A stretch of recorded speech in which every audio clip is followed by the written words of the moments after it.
Story opens with a girl walking away from a castle and heading toward the forest, and there is something noticeably different about the way she moves, because her step is lighter than it has been in years. The weight of constantly performing, of holding herself together purely for the comfort of everyone around her, begins to lift the very moment the castle disappears behind the trees. Her feet catch on some branches, and she nearly goes down completely. But instead of catching herself, she hits the ground laughing, because none of it matters anymore. The engagement has ended, and the prince was the one who called it off, which is the cleanest possible outcome since it means her family carries no blame and the royal household has no reason to come after anyone. She rolls around on the ground in pure, uncomplicated relief because her commoner life is no longer just a plan sitting in the distance. It is actually beginning right now. A month later, she is working in a bakery kitchen belonging to a woman named Michelle, and the other women in the shop are busy discussing Prince Seth's canceled engagement and wondering aloud what could have possibly gone wrong between him and the girl he was seeing. The young woman pulling a fresh batch of donuts out of the oven and listening to all of this without so much as a flicker of reaction is Fee, formerly known as Felicia Suarez, who happens to be the exact girl the gossip is circling around and finds the entire situation quietly amusing. She is genuinely happy here in a way that does not require any effort at all. The kitchen carries the warm smell of fresh bread, the work itself is satisfying, and none of it asks her to be anyone other than who she actually is underneath everything. She dropped the name Felicia along with all the rest of it, because that name never truly belonged to the real her anyway.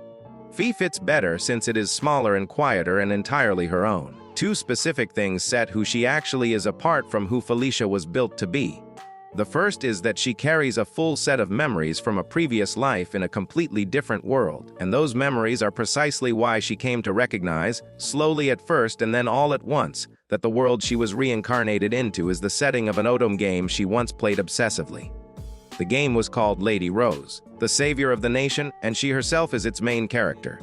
The recognition did not arrive all at once but assembled gradually, with the final piece locking into place the moment she saw her fiancé and identified him as Prince Seth Cabot, the primary romantic lead of the entire game.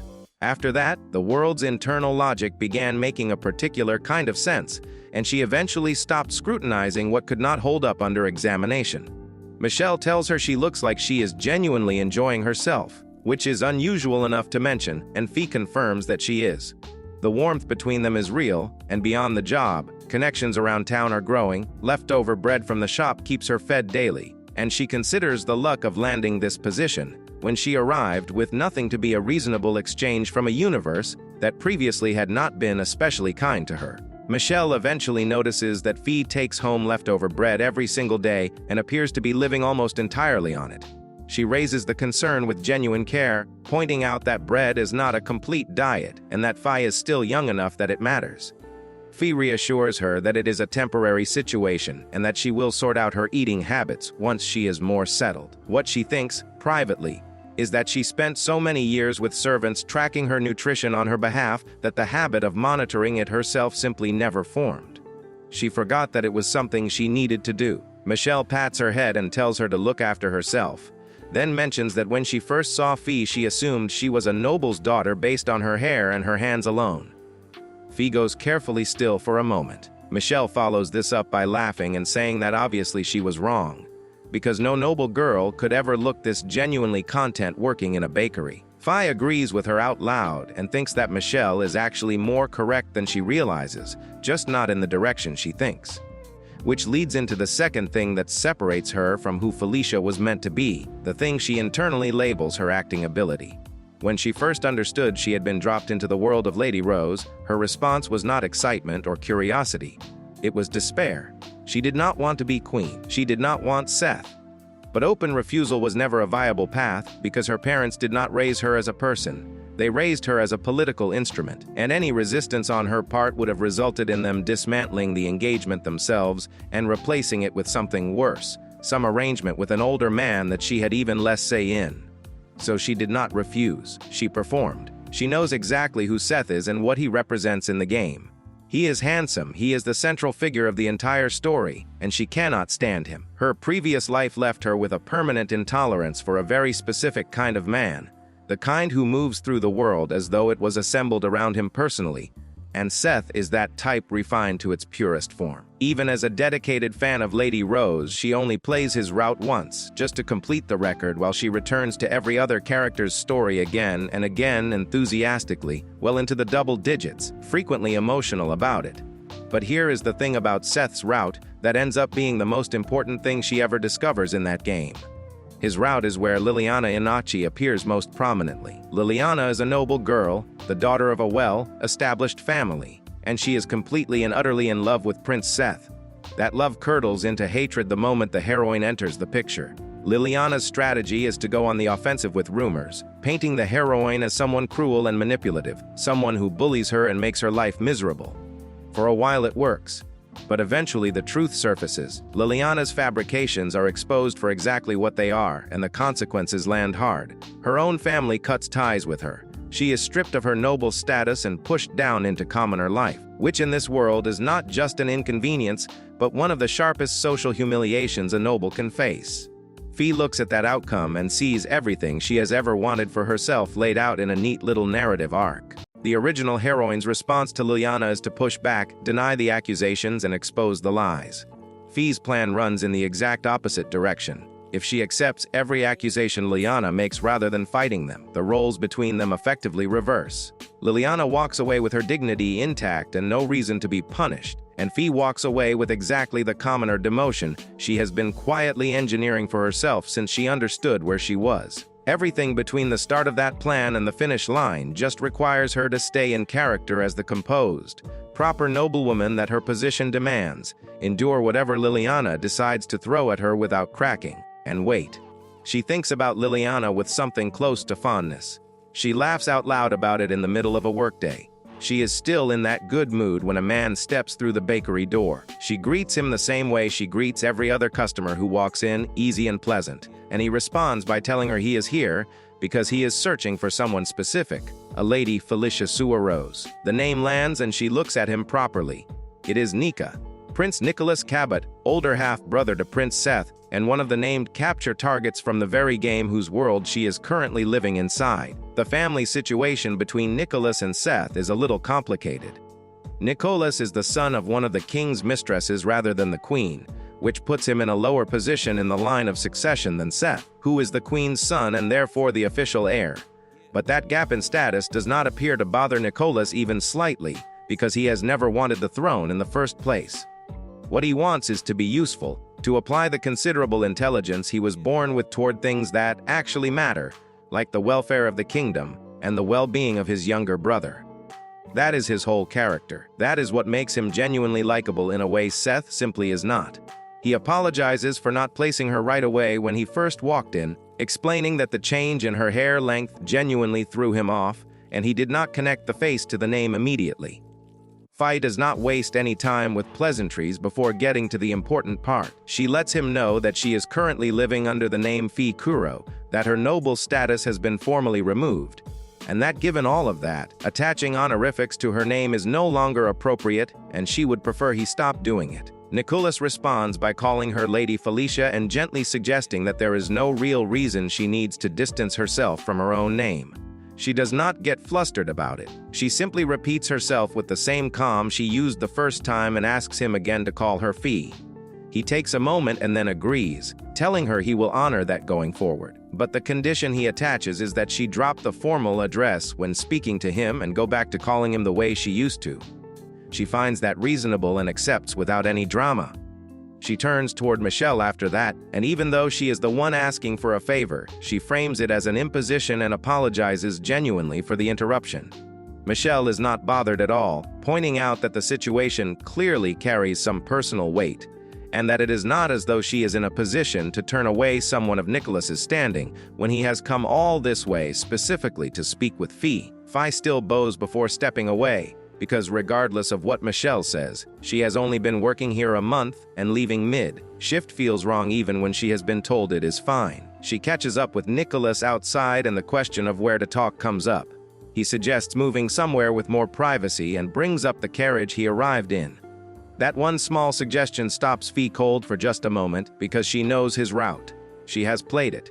She knows what happens in that carriage. Nicholas reads as restrained and collected on the surface, and that reading is not entirely wrong. He genuinely is a sincere gentleman who would never in any deliberate way act inappropriately, especially not with the woman who was until recently his younger brother's fiancée.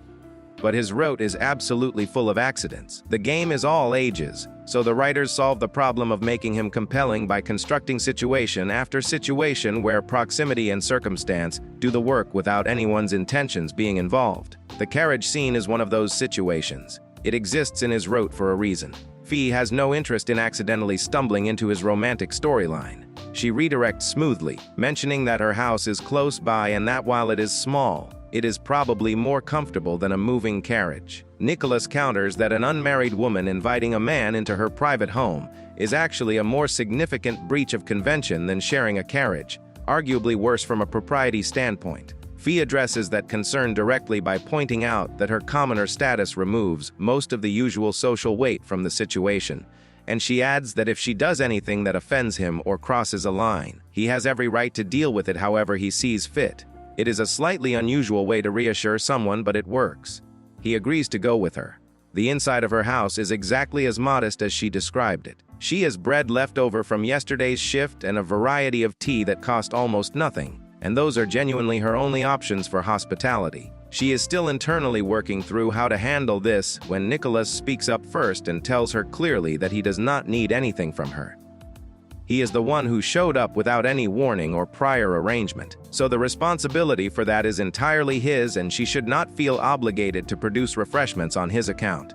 Fee exhales quietly and thinks, not for the first time since she met him, that it stretches credibility almost to the breaking point that this man and Seth grew up in the same palace under the same father. They are nothing alike. They settle into chairs across from each other and Nicholas does not ease into the conversation or spend time on pleasantries. He tells her directly what he came to say. He is going to work on clearing the false charges that were leveled against her, and his intention is to see her properly reinstated, her name restored, her position returned, everything that was taken from her given back. Fei is sitting across from him with an expression that reads as calm and politely attentive. Inside, she is absolutely horrified. Her previous life, Fei was simply a player on the other side of a screen, clicking through the story of Lady Rose, the savior of the nation without any personal stakes in the outcome. Now she is living inside that story, which is not something she ever asked for or wanted. She has shed her old name, outmaneuvered her own parents, survived an engagement she never wanted any part of, and deliberately positioned herself at the bottom of the social ladder, where nobody expects anything from her, and she can finally breathe without performing. It feels like a genuine victory, and it genuinely is one. But the problem is that the universe does not appear to be finished with her yet, because every time she creates enough distance between herself and the game's plot, one of the capture targets materializes directly in front of her as though the story itself is physically pulling her back in.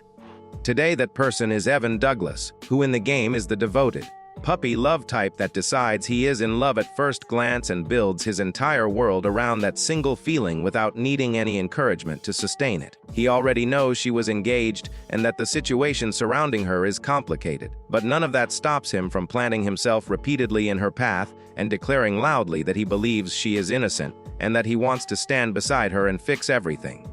For Fee, who has been working very carefully to enjoy the quiet exit she constructed for herself, Evan is a walking disruption in every sense of the word. She handles him the way she handles most things, which is through performance. She tells him with complete conviction that everything that happened between herself and Liliana was her own fault. That jealousy over seeing Liliana close to the prince caused her to lose her judgment and behave in ways she is not proud of, and that her demotion is a punishment she accepts willingly because it is the only fair outcome. Even absorbs all of this and asks with genuine anguish whether she truly loved the prince that deeply, and Fee produces tears with impressive reliability and confirms that it was the kind of love a person only experiences once. Internally, she is entirely focused on not accidentally triggering his romantic storyline, so she thanks him warmly for his concern, calls him a good and kind friend, and begins walking away. He calls after her regardless, telling her he has been in love with her and that he is willing to live as a commoner if it means remaining near her. She turns around, tells him clearly and gently to forget about her, and then walks away faster. That is one route successfully avoided. That whole encounter is still fresh when she finds herself sitting across from Nicholas inside her small house, and he tells her he intends to clear her name. The words land differently coming from him because Nicholas is nothing like Evan. Evan runs entirely on emotion and instinct, while Nicholas operates on information and evidence, and the simple fact that he has shown up at all tells her he has already been doing the groundwork. He has almost certainly pieced together that the accusations against her were fabricated and that Liliana was behind them, which means whatever she says next will shape not only her own future but Liliana's as well. And she is carrying the full weight of that awareness as she sits there facing him. She tells him his help is not needed and that she fully intends to continue living as Fee. He pushes back, wanting to understand why she never defended herself from the beginning. She thinks carefully before answering. What she lands on is the truth, or close enough to it. She tells him that Liliana is genuinely a better match for the prince than she ever was. She means it more than he knows. Fee spent years performing affection for a man she found insufferable, smiling at him while privately counting the days until she could leave. Liliana actually loves Seth, wants to be queen, and has the emotional investment in that life that Fee never had and never pretended to have internally. The fit is obvious. Nicholas does not accept this. He lays out his position methodically, the way he does everything. His brother made serious errors that go beyond what an apology can cover. But that does not change the fact that Liliana's method of getting what she wanted involved fabricating serious accusations against the future queen. A person willing to do that, he argues, is not someone equipped to actually be queen. Beyond that, he considers Fee the most qualified candidate in the entire country for the role, and Liliana, in his estimation, lacks the experience, the judgment, and the basic understanding of appropriate conduct that the position demands. He finishes by calling her, with no softening of tone, simply not intelligent. Fee listens to him thoroughly dismantle her savior and responds by pointing out that Liliana only held the position of future queen for about a month, so her development is still at the very beginning. She argues that Liliana's feelings for the prince are genuine and deep, which is more than could be said for the previous arrangement, and that if the two of them work together properly, the kingdom will benefit from it eventually. Nicholas counters that a nation cannot be built on a foundation that includes injustice toward the innocent, and Fee thinks to herself that he is being enormously protective of someone who has already said she is fine. It is kind. It is also a little excessive given that Liliana is the reason Fee got everything she wanted. She keeps that to herself. She shifts her approach and asks him directly to drop the matter, assuring him she is genuinely content with her current life. She also adds one specific request, that he keep her whereabouts and circumstances away from the prince's attention, because if Seth finds out she is happily settled as a commoner, there is a real chance he decides that outcome is too comfortable and pushes for something worse. Nicholas looks at her for a moment, and something in his expression shifts towards something that reads almost like amusement. He calls her stubborn, stands up, and tells her he understands, but that he will be back, and that she should come to him if anything becomes difficult because he is not going anywhere. She smiles and tells him that if he is going to keep visiting, he should at least do it on her days off. He agrees and leaves. She goes back inside the bakery and updates Michelle on the day's record, keeping. Michelle is only half listening because she is watching the window with an expression that suggests she is waiting for something. When Fee asks 63 it, Michelle mentions casually that she thought he would be arriving around now, meaning the nobleman with the silver hair who has made a habit of coming by. She then informs Fee with complete confidence that he is clearly interested in her romantically because Fee is striking enough to turn heads, and he comes far too often for it to mean nothing. Fee dismantles this theory point by point. Nicholas comes because he feels responsible for her situation, because his brother's actions are the reason she is here, and because his own character makes it impossible for him to simply walk away from someone he considers under his informal protection. There is also his distaste for Liliana, which gives him additional reason to check on the person Liliana wronged. She tells Michelle plainly that it is not a love story and apologizes for the disappointment. Michelle considers this, asks if she is really certain, accepts her answer, and then reveals that he is at the door. Nicholas steps in, apologizes for the timing, and Michelle greets him with enthusiasm and informs Fee that since her companion has arrived to walk her home, she is released from the rest of her shift. Fee starts to protest that they are not together in the way Michelle is implying and that her shift is not technically finished yet. Michelle points out that the shop is nearly closed, that Nicholas has already purchased all the remaining unsold bread, and that the only task left is cleaning up, which she is perfectly capable of handling alone. She physically steers Fi toward the door and closes it behind her. Fi finds herself standing outside next to Nicholas, whose guards are holding an impressive quantity of bread, and she takes in the overall picture of royal elegance surrounded by baked goods and feels the mismatch of it immediately. She asks what actually happens to all the bread he buys, internally assuming it goes to servants or gets passed along to someone more appropriate than a prince. He tells her it gets eaten by him. He even specifies a favorite, the flat cheese bread, and mentions it with genuine enthusiasm. Fi stares at him. She looks at the guards to see if anyone is intervening. The guards are all carefully looking at various points in the middle distance, completely uninvested in stopping their prince from enthusiastically consuming commoner bakery leftovers. She arrives at the conclusion that they have collectively decided this is not their problem anymore and have simply accepted it. Nicholas asks if something is wrong. She tells him it is nothing and that she is glad he enjoys the bread, because what else is there to say? He mentions that he is looking forward to whatever she bakes in the future, and there is something in the way he says it that is lighter than his usual manner, less composed and more genuinely warm. Fi notices the shift and cannot quite categorize it. He is supposed to be the cool, quietly intense older brother type. This is something else, something softer and more unguarded. She files it away as something to monitor and decides for now it is not posing any immediate threat to her carefully maintained peace of mind.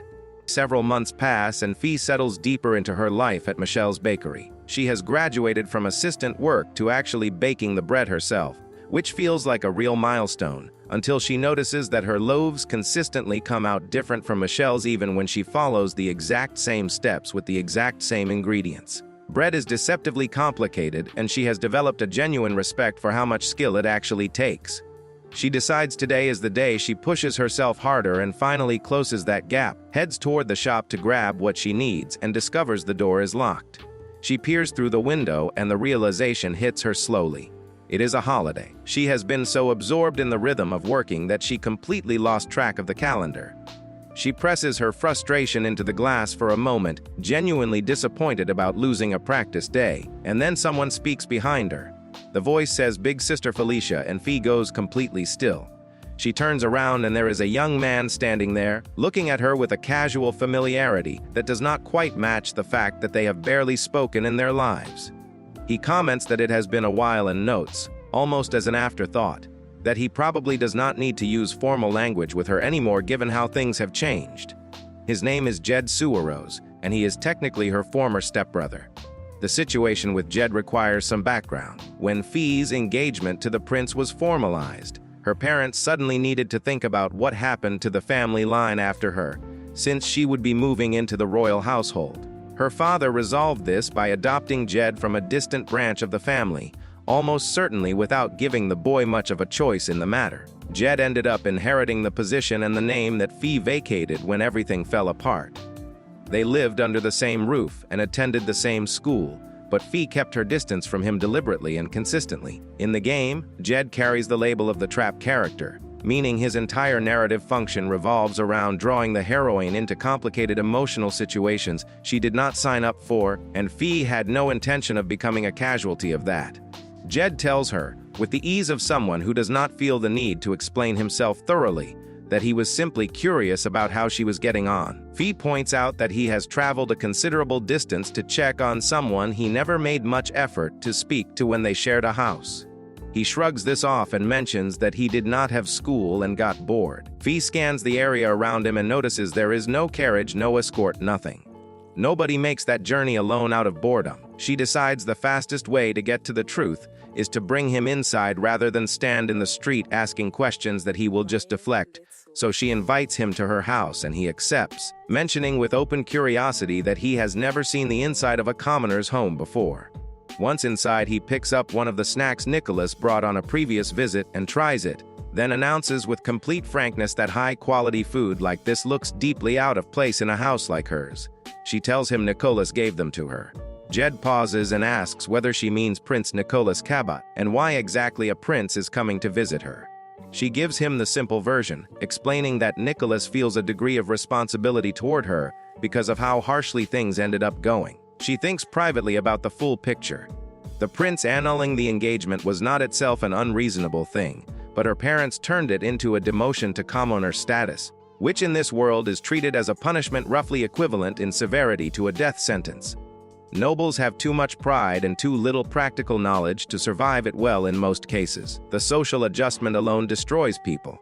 Fee manages it because she came into this life already knowing how to exist without inherited status, and because she spent time deliberately preparing herself for exactly this outcome. That preparation is what makes her daily life feel like freedom rather than collapse.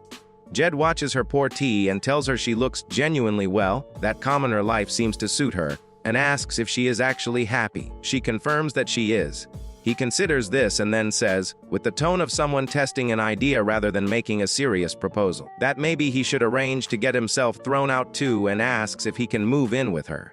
Internally, Fee rejects this with every part of herself. Outwardly, she reminds him that he is the only heir to the Suarose family and that saying things like that, even as a joke, is genuinely irresponsible. He fires back that this is rich coming from the person who successfully engineered her own exit. Fee wonders if he is trying to push her into admitting something. Then his tone shifts into something quieter and more deliberate. He tells her that she has always struck him as someone carrying something hidden underneath the surface, that from the moment he met her she was this perfectly composed young lady everyone called Lady Rose, someone who smiled through everything and handled every situation with ease, but that he always sensed there was something underneath that she was protecting. He tells her he always figured she was keeping a significant secret. Fei recognizes this. She has played Jed's route enough times to know exactly where that line leads, and it does not lead anywhere she wants to go. Before he can finish the next sentence, she grabs a piece of bread and throws it directly at his face. It bounces off and lands in his lap.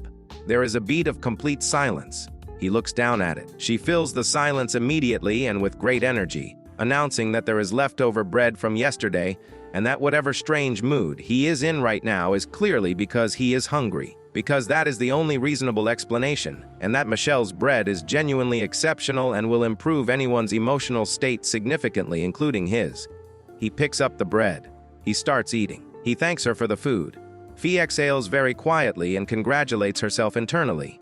She knows exactly what the end of that sentence was going to be. The line that follows the secret speech in Jed's route is a declaration that he has always wanted to keep the main character entirely for himself, framed in the most unsettling possible way. His route contains not one but two separate double suicide endings, which she found genuinely alarming both times she played through them. She has absolutely no interest in revisiting that content from the inside. The afternoon winds down and Jed stands to leave. At the door he pauses and turns back to her with something on his face that looks like he is working up to saying something real. What comes out instead is a hesitant observation that she seems to really like bread. Fee recognizes that this is not what he actually wanted to say, but decides that the safer version of whatever is happening in his head is preferable to the accurate one. So she agrees warmly and tells him that her current ambition is to become a genuinely skilled baker. He seems to absorb this, says she is always welcome to visit, and leaves with an expression that has gone flat and a little gray, like the afternoon disappointed him in some way he cannot articulate. Fee closes the door, slides down against it, and sits on the floor for a moment. Later, washing dishes, she turns the whole visit over in her head and the pieces do not add up cleanly. Even falling for the heroine at first sight fits the logic of his character. Nicholas feeling responsible for what his brother set in motion makes complete sense given everything she knows about him. But Jed is different.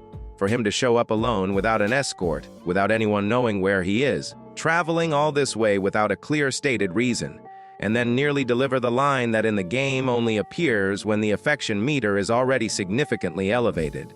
None of that tracks with where things should be. The story should not be at that point yet. Nicholas cheerfully eating bread every week also does not quite fit his established character profile. She clatters the dishes a little harder than necessary and talks herself through it. This world is not a game. Everyone here is a real person making real choices, not a character running along a fixed track. She has been making choices that diverge from the original story since she arrived, missing every major plot beat on purpose, redirecting every significant moment. Of course, things are going to drift in unexpected directions. That does not mean the game's darker routes are activating around her. It just means people are people and today was a strange day. She stacks the last dish and decides firmly that it was not a flag. Meanwhile, inside the royal castle of the Cabot Kingdom, a princess stands with two soldiers who clearly have nowhere better to be.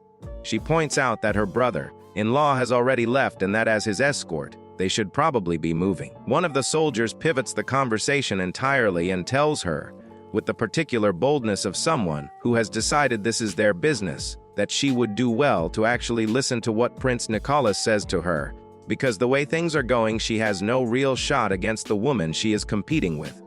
The princess shuts that down immediately, making clear she did not ask for opinions from either of them or from her brother-in-law for that matter. Underneath the sharp exterior, she is not as composed as she sounds. She already knows she is falling short. She does not need someone else to hand her that conclusion because she arrived at it herself a long time ago. And sitting with it quietly is hard enough without people announcing it out loud. The soldier who spoke up tells her that he and his companion do not share Nicholas's apparent indifference toward her, and that if she ever needs support they are willing to offer it. The second soldier immediately tells the first to stop making commitments on behalf of both of them without checking first. The first soldier asks what the problem is and adds that the girl is clearly going through something difficult. The princess cuts across both of them and tells them flatly not to drag her into whatever this is, that she has no time for it, and walks away. Left alone, the two soldiers debrief. The second one explains patiently that walking up to someone who is permanently on edge and immediately attempting warmth is the kind of approach that backfires, which is what just happened. The first soldier absorbs this and then mentions, almost as a side note, that he was also thinking about telling her that Lady Rose is still alive.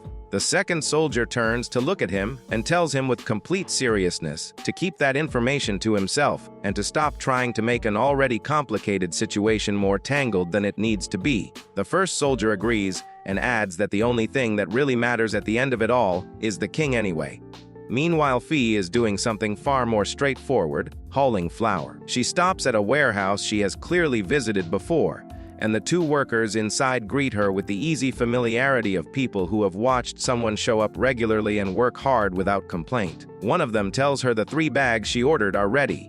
The other teases her a little, mentioning that she did not bring any sweets today, despite clearly knowing that flattery gets people things.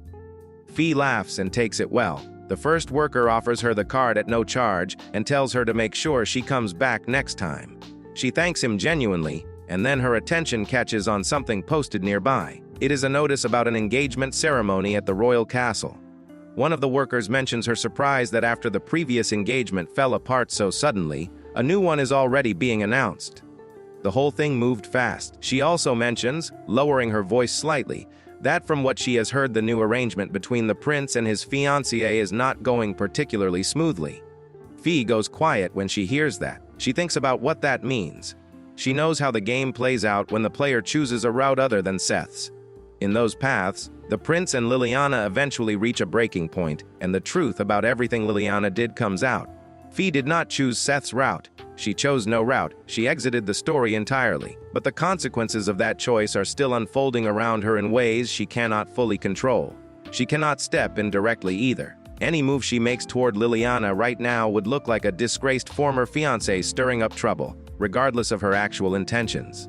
The cleanest option is to go through Nicholas. She finds him not long after and opens with a question about the king, because asking directly about Liliana feels too pointed, and she needs to ease into it. Nicholas tells her his father is well and that he seemed genuinely relieved to hear Fee is doing fine, apparently even a little envious that Nicholas gets to see her while he does not.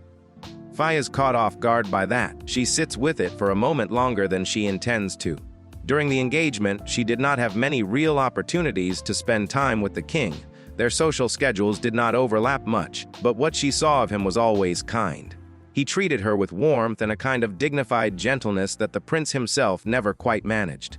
She realizes she has drifted and pulls herself back on track. She thinks through how to raise the subject of Liliana without making it sound like she is carrying a grudge, because that is exactly how it will sound if she phrases it wrong.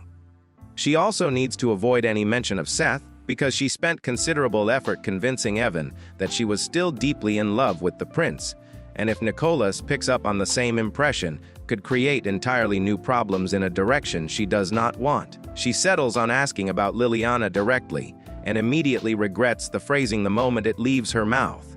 Because asking about the woman who publicly humiliated her is not a neutral thing to do, and she knows it. She adds that she only asks because she understands from personal experience how difficult it is to step into that kind of position suddenly.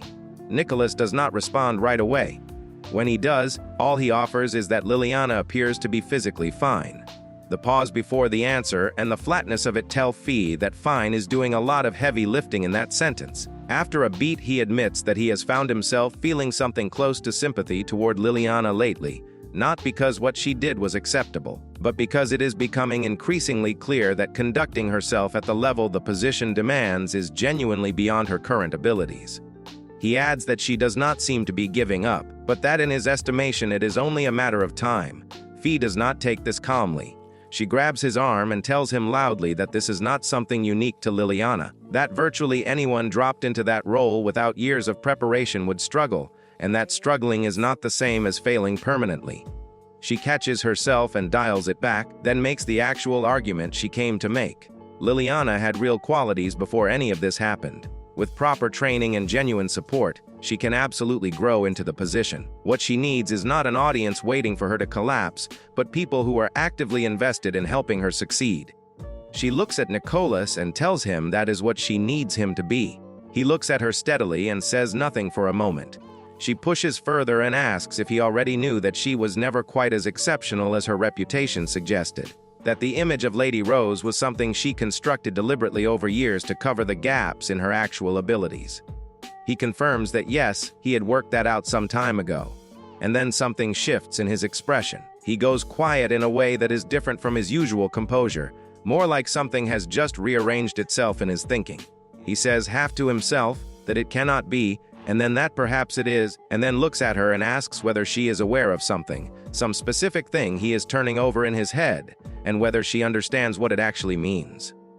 Fee asks what he is referring to. He tells her he cannot say it, that if she genuinely does not understand, then her not understanding is actually more useful to him, which is possibly the most frustrating thing anyone has said to her in recent memory. She presses him. He apologizes and holds firm.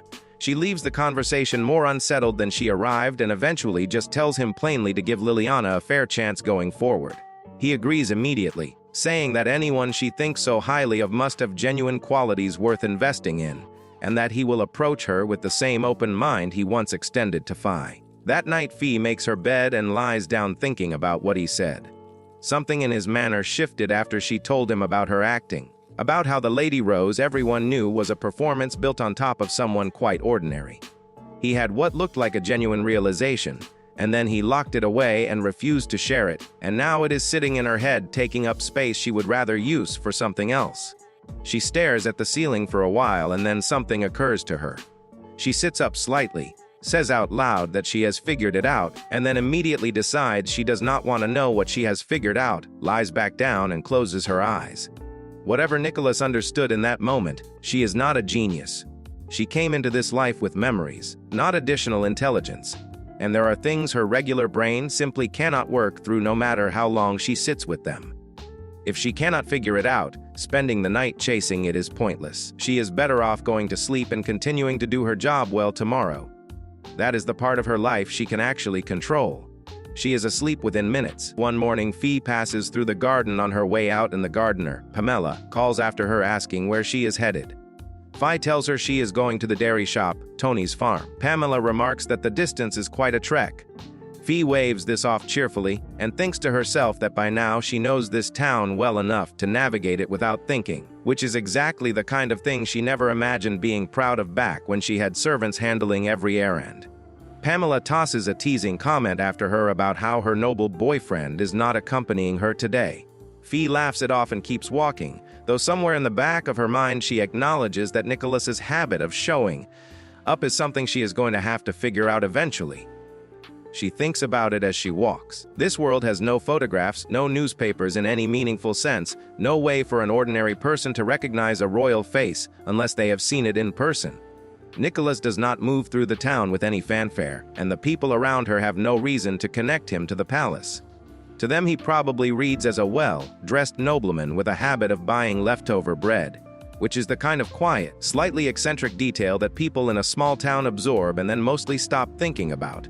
The anonymity works in his favor and by extension in hers. She spots the landmark she is looking for, a church that sits just ahead of the dairy. From the outside, it has the shape and character of a place of worship from her previous life, the kind of architecture she associates with a certain kind of quiet and ceremony. But the religious structure of this world is not quite what she remembers. The people who wear the religious garments here are not nuns in the way she understood nuns. The rules and implications are different. The atmosphere is different. She is still thinking about this when a figure in those garments descends the church steps, misses her footing on the last one, and pitches forward directly toward the ground. Fee reacts without thinking and the woman lands against her instead of the stone. It hurts. Fee is fairly sure her side is going to bruise. The nun is immediately horrified and drops into a deep bow before Fee has finished registering what happened. Fee tells her to please stand up and asks if she is all right. The nun confirms she is unhurt and asks the same in return. And when Fee says she is fine, the nun apologizes again anyway. And then once more after that. Fee tells her the apology is accepted and means it. But the nun continues in the same vein, eventually looking up at Fee with wide eyes and saying that she only stopped to look because she has never seen anyone who resembles the saintess quite so closely, and then apologizing for staring as well. Fee finds her completely disarming. There is something about someone who reflexively puts themselves down while lifting everyone else up that reads less as low self-esteem and more as a very specific kind of personality, one that is genuinely oriented outward. She thanks the nun for the compliment and the nun immediately begins to deflect it, which Fee cuts through by introducing herself and asking the nun's name. The answer is Nancy. Fee turns the name over and thinks that Nancy has the energy of someone whose friends would shorten it to something rounder and softer. Nana, maybe, the kind of nickname that fits a person who trips on church steps and then apologizes to the person who caught her. She tells Nancy she has errands to finish, but that she would genuinely enjoy talking with her again sometime. Nancy says it would be an honor, which Fee takes as a yes. She leaves for the dairy and spends the walk there in a state of quiet delight. She thinks about the fact that this is the first person in this entire world she has connected with based on nothing except genuine mutual warmth. Her previous social life was constructed entirely on status. Every relationship she had as Felicia was filtered through rank, obligation, or politics. Even the people who were kind to her were kind to the position as much as to the person. Nancy does not know who she was. Nancy only knows who bumped into her on the steps, and she liked that person anyway. Fee is more pleased about this than she can reasonably explain. 3 days later, a carriage she does not recognize pulls up near the church, and Fee files the observation away without dwelling on it. It is her day off. Pamela spots her heading out and comments that she does not have the usual listless expression she wears on days when she is not working. Fee tells her it is because today she has somewhere to be, and thinks to herself that having a friend to visit is a genuinely different feeling from having free time with nothing to fill it. She thinks about the church as she walks toward it.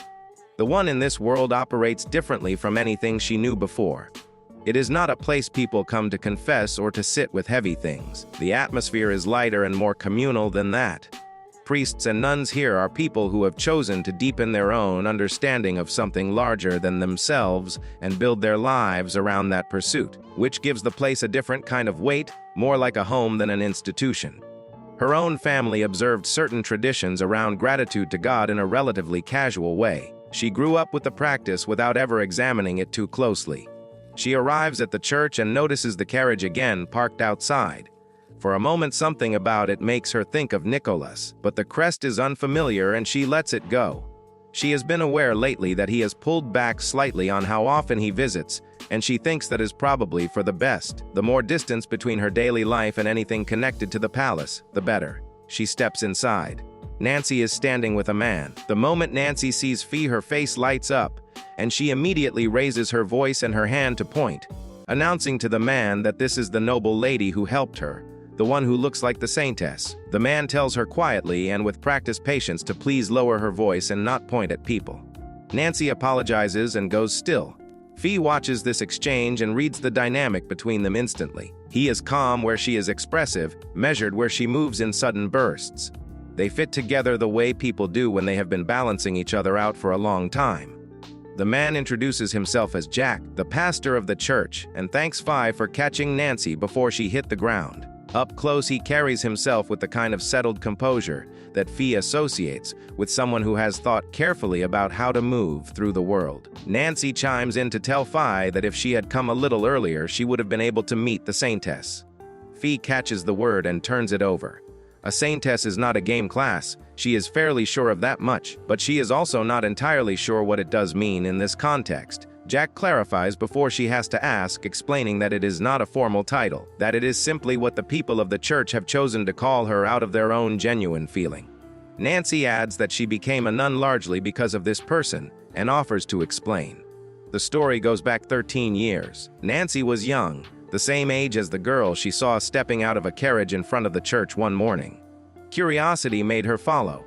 What she found was a girl kneeling before God in a way that stopped Nancy where she stood. There was something in the quality of that prayer, the complete sincerity of it, that Nancy has never forgotten in all the years since. Jack adds that beyond that single moment, the Saintess has come to the church to give her thanks every single month without exception, which in a world where most people only visit at turning points in their lives is quietly extraordinary. Fee does the arithmetic. If Nancy was the same age as the girl and Nancy appears to be around Fee's age now, the Saintess would have been roughly 3 years old when this happened. 3 years old, arriving by carriage, which means she comes from money, and she was already choosing to come to a small rural church and mean it. Fee thinks that is either the most genuinely devout thing she has ever heard or the most interesting person she has never met, possibly both. She catches herself getting drawn in and refocuses, because she did not come here to discuss the Saintess. She turns to Nancy and says she actually came with something to ask her. Nancy's face immediately cycles through several expressions in quick succession, landing on guilt, and she asks in a small voice whether Fee was injured the other day and needs money for medical fees, because if so, she is so sorry and please could she perhaps borrow some in advance. Jack reaches over and gently redirects her. Nancy subsides. Fee watches the two of them and thinks that if she had grown up inside something like this, surrounded by people who genuinely care about each other in a warm and slightly chaotic way, she might never have wanted to leave. But that is a pointless line of thinking. Whatever her surroundings had been, the shape of this world's story would have eventually pushed her toward the same fight. She got out. She is building something now with her own hands and her own choices. She extends her hand toward Nancy and asks her directly if she will be her friend. Nancy takes a moment. Then her whole face opens up and she says yes. Fee thinks, with a satisfaction she cannot entirely keep off her face, that this is it. Her first real friend in this world, claimed fair and square. She already has plans. They will spend time together, build something real between them gradually, and eventually Nancy is going to be completely devoted to her. Not romantically, obviously. But nobody is getting in the way of her goals. Next day, Fee is deep in her work at the bakery when Michelle drifts toward the window and mentions that she can see Nicholas's carriage outside. Fee moves to look and notices that it has been a while since his last visit. Michelle says as much, that she has been wondering about him. Fee thinks privately that he did exactly what he said he would, pulling back on how often he comes by, and that his absence is almost certainly connected to whatever he is doing regarding Liliana behind the scenes. She does not say any of this out loud. Her mind drifts further while she stands there. She thinks about the sequence of priorities that got her to this point. The first was researching what it actually takes to live as a commoner, practically and socially, before she ever needed to do it. The second was engineering the end of her engagement and her removal from her family in a way that landed her exactly where she intended. Both of those worked. The third priority, the one that matters now, is staying here. Everything she built depends on this part holding. If the story pulls her back in, if fate or circumstance or someone else's decision tries to drag her back into the game's original narrative, she will not fight it from inside. She will leave the country entirely if she has to. She has thought about this seriously. There is danger beyond the borders of everything she knows, possibly the kind that does not come back from, but a life that is not genuinely hers is not a life worth the effort of maintaining. She would rather face the unknown outside than perform indefinitely inside. Michelle's voice cuts through all of this. She tells Fee to stop standing there staring at nothing, takes the basket from her hands before Fee has processed what is happening, and physically propels her toward the door. Fee finds herself outside before she has decided to be, slightly mortified by how efficiently that was managed. From behind the closed door, Michelle calls out that she should be careful not to be too cold toward him, or she risks putting him off entirely. Fee thinks that putting him off entirely would actually be ideal, but she has learned not to say that part out loud. She approaches the carriage and stops. It is not the one she recognizes. Someone steps out and Fee takes one look at him and thinks, with a composure she has had some time to prepare, that he finally showed up. He greets her pleasantly and she greets him back. His name is Merwin, Mel to anyone close enough to use it, and he is one of the capture targets from Lady Rose. He suggests they walk while they talk, partly to keep the conversation away from the shop and anyone nearby. She agrees and they fall into step. He opens by saying that the idea of Lady Rose herself living as an ordinary commoner is genuinely difficult to picture. She thinks about the subordinates he brought with him and notes privately that unlike Nicholas's guards, who have long since made peace with their prince's eccentric bread habit, these ones look like they are still actively processing the situation. Merwin says he heard the story and found it so compelling that he came without quite deciding to. The way a person moves toward something interesting before their rational mind catches up. Fi tells him she can only imagine the inconvenience that caused his staff. He takes that well.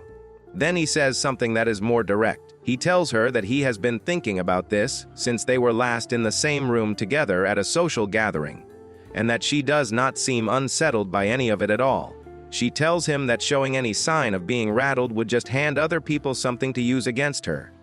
He seems to find this answer interesting.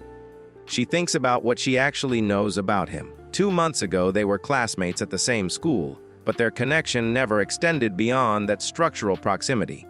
There was no real relationship between them, which is exactly why his presence here requires an explanation that goes beyond curiosity.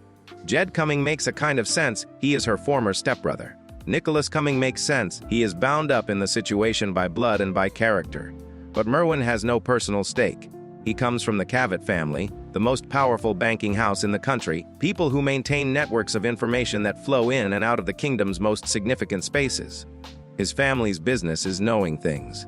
His personal nature is one of bottomless curiosity about human behavior, specifically the kind that does not follow the expected pattern.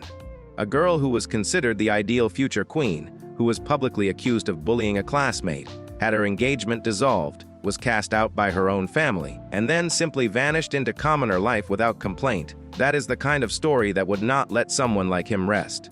He confirms this almost immediately. He tells her directly that Lady Rose, the girl who was placed under her family's authority after her demotion, is somehow living freely as a commoner without touching a single coin of the settlement money her parents provided. He asks if she is aware that he looked into her personal finances. She asks back whether he actually did that. He says yes because he wanted to know. She takes this in. The phrase he used under house arrest is interesting. He has done enough digging to understand that her life as a noble was not the gilded picture it appeared to be from the outside. As for the settlement money, she has not touched it and does not intend to. Taking it would mean remaining in her parents' debt in a way she is not willing to accept. She got lucky when she arrived in this town. Michelle hired her, the work suited her, the leftover bread kept her fed through the early weeks when her income was barely enough to cover rent. She built something stable out of circumstances that had no reason to be kind to her, and she did it without leaning on anything her family provided. Merwin tells her that in all his experience he has never come across anyone quite like her, and that he does not think he is going to be able to get the real story out of her through direct questioning. She tells him that coming from someone like him, that is a significant compliment. He tells her not to be clever with him. He explains that his investigation began with the Liliana situation, which he initially thought was a contained mystery, but every answer he found opened onto more questions, and eventually he accepted that the mystery was not going to resolve itself and let it go. He is telling her this, she understands, because he wants her to know the shape of what he knows without revealing exactly how much of it is accurate. She thinks about what move makes sense here. She is no longer a noble and has no intention of going back. Performing the Lady Rose version of herself is something she has done for so long that it costs her almost nothing anymore. It is as natural as breathing. The situation with Jed a few weeks ago was messy only because it came without warning. With Merwin she has had time to see him coming, and a prepared performance is a clean one. But there is also the question of what she can get out of this exchange, because information does not only flow in one direction, and Merwin's family sits at the center of more useful knowledge than almost anyone else in the kingdom. She tells him she wants to make a deal. She thinks, as she says it, about what comes next. how much she can maneuver from here, how much of the story's momentum she can redirect with the right agreement, whether this is the moment where she stops reacting to what the game throws at her and starts actually shaping what happens instead. It feels like a hinge point, the kind where the outcome is not written yet, and everything depends on what she does in the next few minutes. They settle across from each other at Fee's place, and she lays out the structure of the exchange before either of them says anything else.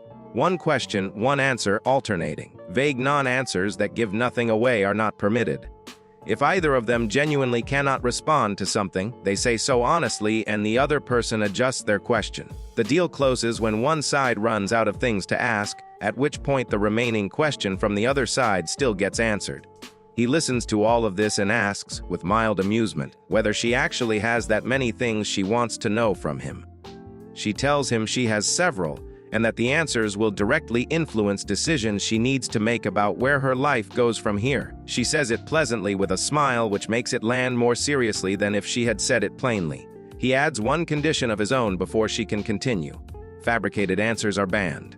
She agrees. Then she produces a document, sets it on the table between them, and tells him this is her signed copy and slides a pen toward him.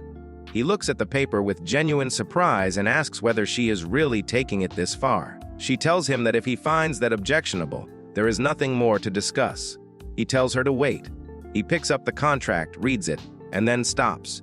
He looks up at her and asks how his name is already written on it. She points out that he just used one of his questions, and that technically they have not yet established who asks first. He tells her that is not how this works. She tells him this is a good chance to start asking something valuable instead of stalling. He calls her insufferable, picks up the pen, and signs it. He asks if she will accept it as a memorandum rather than a binding legal document. She thanks him and tells him that is perfectly acceptable, while thinking privately that she did not actually expect him to sign without more resistance. She offers him the first question as a courtesy. He takes it and goes straight to the point, asking what her thinking was when she chose not to contest Seth ending the engagement, given that disputing it would have been entirely within her rights.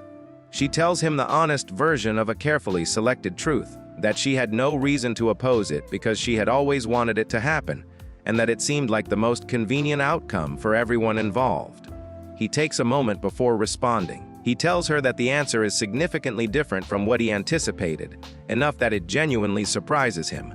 She asks, framing it as an optional addition rather than a formal question, what he had expected. He tells her it is fine to count it as a question and answer, saying only that he is different from her, which tells her almost nothing while somehow communicating quite a lot. She thinks about the fact that every time she opens her mouth in this conversation, she can feel his assessment of her shifting, recalibrating, moving in a direction she cannot fully read.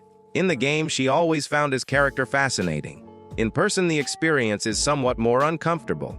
She uses her free information to ask what her behavior looked like from the outside during all of this. He tells her that midway through his investigation, he had concluded that she accepted the broken engagement deliberately, as the first move in something larger, something done for the country or for a specific person or out of some calculated long-term interest. Fee absorbs this and feels the floor tilt slightly under her assumptions. Her quiet, intentional exit from nobility potentially read, to an outside observer as sharp as Merwin, as the opening of a political maneuver. She thinks about Nicholas and his habit of visiting, and wonders for the first time whether those visits were partly about watching her, figuring out whether she posed any kind of threat. The misunderstanding Nicholas mentioned surfaces in her memory and suddenly has a different possible shape. She files all of this away and keeps her face still. She takes her first formal question and asks whether he believes Liliana can genuinely grow into the role of queen going forward. He pauses, seems to weigh something internally, and then says that yes, he believes she can. Fee exhales quietly inside her head. He continues, laying out his reasoning. The speed of the transition from one engagement to the next was unusual enough to draw attention, but Liliana's underlying qualities are real. Academically, she has always been near the top. She is disciplined, she works hard, and if the situation with the previous engagement is set aside entirely, there is no substantial objection to her as a candidate for the role. Her abilities are not in question. Fee gives him a standing ovation inside her own mind, This is the first time she has heard anyone speak about Liliana with genuine analytical fairness, rather than either defending her or tearing her apart. And hearing it laid out like that clarifies something she has always known but rarely had confirmed externally.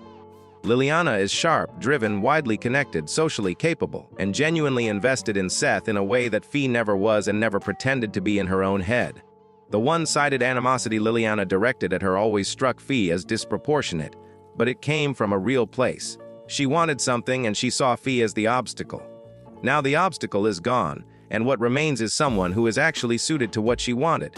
Fee thinks that is a reasonably good outcome for everyone, including Seth, whose company she is finding easier to tolerate now that she no longer has to share a room with him. He asks if that answer is sufficient. She confirms it is and tells him the exchange can continue. He takes his second question and shifts direction entirely. He tells her she has been misrepresenting her own abilities and asks why. Fee says the question is too broad and asks him to be more specific. Internally, she is reminding herself to stay level, because he is sharper than almost anyone she has encountered and panic will not help her. She also reminds herself that even if he exposes something, he has no possible access to the truth about her previous life. That information is safe by default. He explains that he traced her educational history back to early childhood, speaking with tutors from across the years. What he found was a pattern. As a very young child, before any performance level had been established, she was exceptional across multiple subjects: mathematics, language, logic. The tutors hired for that stage could not keep up with her and were replaced with specialists. But then, gradually and consistently, her performance declined until it settled into something that read as above average but unremarkable. He tells her his interpretation. The first tutor to assess her was doing exactly that, assessing, asking probing questions to establish a baseline. At that point, she did not yet know what normal looked like in this context, so some of her answers were genuinely exceptional, because she had no reference for what she was supposed to suppress. Once she understood the average, she calibrated down and maintained that level from then on. Fei thinks about how thoroughly he has reconstructed something she was completely certain no one would ever notice. The games world does not concern itself with academic standards or educational history. That detail simply does not exist in Lady Rose's narrative. So she answered those early tutors based on the standards of her previous life, which turned out to be considerably higher than what this world considers normal, and that gap left a trace that someone sufficiently motivated found years later. She answers his question. She tells him that her parents valued her in direct proportion to her usefulness, and that being too capable was as dangerous as being useless in that household. A child who is genuinely exceptional becomes a resource to be maximized, deployed, and eventually exhausted. A child who is merely functional gets managed but not consumed. She calibrated herself to the level where she would be maintained but not exploited, and she held that level deliberately from the moment she understood it was necessary. She adds that she could have developed into something more, and she knows it, but that person was not who she wanted to be. He tells her the answer is mostly within what he expected, but that there is a contradiction in it. She waits. He points out that in her first answer she said the broken engagement was convenient for everyone, implying she included herself in that, essentially choosing to be discarded. But the story she just told is about a person who managed herself carefully, specifically to avoid being thrown away. The two positions do not sit comfortably next to each other. She thinks for exactly 1 second and then responds. She tells him that being thrown away is not a single thing. There is a version of disposal that is destructive and a version that is deliberate and chosen. She was never going to allow the first kind. What happened with the engagement was the second kind, which she arranged herself, on her terms, at a time of her choosing. The outcomes that followed, including standing in her own small house across from him right now, she considers those to be fortunate rather than punishing. There is no lie in that, she means it completely. He watches her and she watches him watch her, and after a moment he seems to accept it. He asks one more thing, framed as simple curiosity outside the formal structure of their exchange. He asks what method she used for her own disposal. She tells him she supposes she qualifies as the kind of refuse that cannot be incinerated and has not been handed off to anyone else, and that since she is currently employed and paying taxes, she is at minimum legal. She adds that her parents probably did not anticipate that what they discarded would turn out to be capable of sustaining itself. She thinks to herself that oversized item might be more accurate than standard trash in her case, though the concept does not really exist in this world's vocabulary. he says he sees, and the conversation settles into a brief pause. Fee takes a slow breath and thinks about what has been asked so far and what is still ahead. She has held her ground. She has given him truth that is real but selected, enough to satisfy the contract without handing him anything she cannot afford to lose. She is doing well, she thinks. What she does not know yet is that he has one more question forming somewhere behind those sharp, unhurried eyes, and when he eventually asks it, it is going to reach past every layer of performance she has built and find something much closer to the center of her than she is currently prepared for. And while planning her escape from noble life, Fee expects the conversation with Merwin. She has two important questions: whether Seth has been acting differently and Liliana's current standing in high society. The reason these two questions matter is straightforward. If she can assess how much her choices have bent the original story, she can figure out what risk she is still carrying. If the plot has shifted significantly from the game's original direction, she needs to seriously consider putting more physical distance between herself and everything connected to it, possibly leaving the country entirely. If her interference only created small ripples that the story has mostly absorbed without changing its fundamental shape, then Liliana is well on her way to becoming exactly the queen she was always meant to be in the routes where the heroine steps aside. Either outcome is workable, but she needs to know which one she is dealing with. There is also the side issue of being suspected as a political threat. That possibility has been sitting in the back of her mind since Merwin's earlier answer suggested her behavior reads as calculated and purposeful to outside observers. Even if that suspicion grows Nika-sama is close enough to the situation that clearing her name would not take long, she is not particularly worried about that part. What she does want, quietly and without making too much of it, is the chance to actually fall in love someday on her own terms as a commoner without any of this game's architecture getting in the way. Before anything else, Fee brings up Jed and asks Merwin how her former stepbrother is doing. Merwin's response is a flat expression and a single-word request for clarification. Fee is not confused by the question. She is asking a very specific thing and he understands perfectly well what it is. She holds her position and repeats that she is serious and simply wants to know whether anything concerning has developed on Jed's end since his visit. Merwin then asks why she is not asking about Nika-sama instead. The question catches her off guard. She wonders what is behind it. She thinks about whether Merwin has a personal problem with Nika-sama or whether he is assuming she has feelings for him that she does not have. She thinks it through quickly. Since the engagement ended, Nika-sama has been the most visible thread connecting events, present in one way or another throughout. Liliana is now the royal family's choice to step into the role Fee vacated, a position with real opposition from those dissatisfied with the transition. Nika-sama is almost certainly aware of this. Merwin probably knows about Nika-sama's feelings toward Liliana and may worry that those feelings could make Liliana's life harder than it needs to be.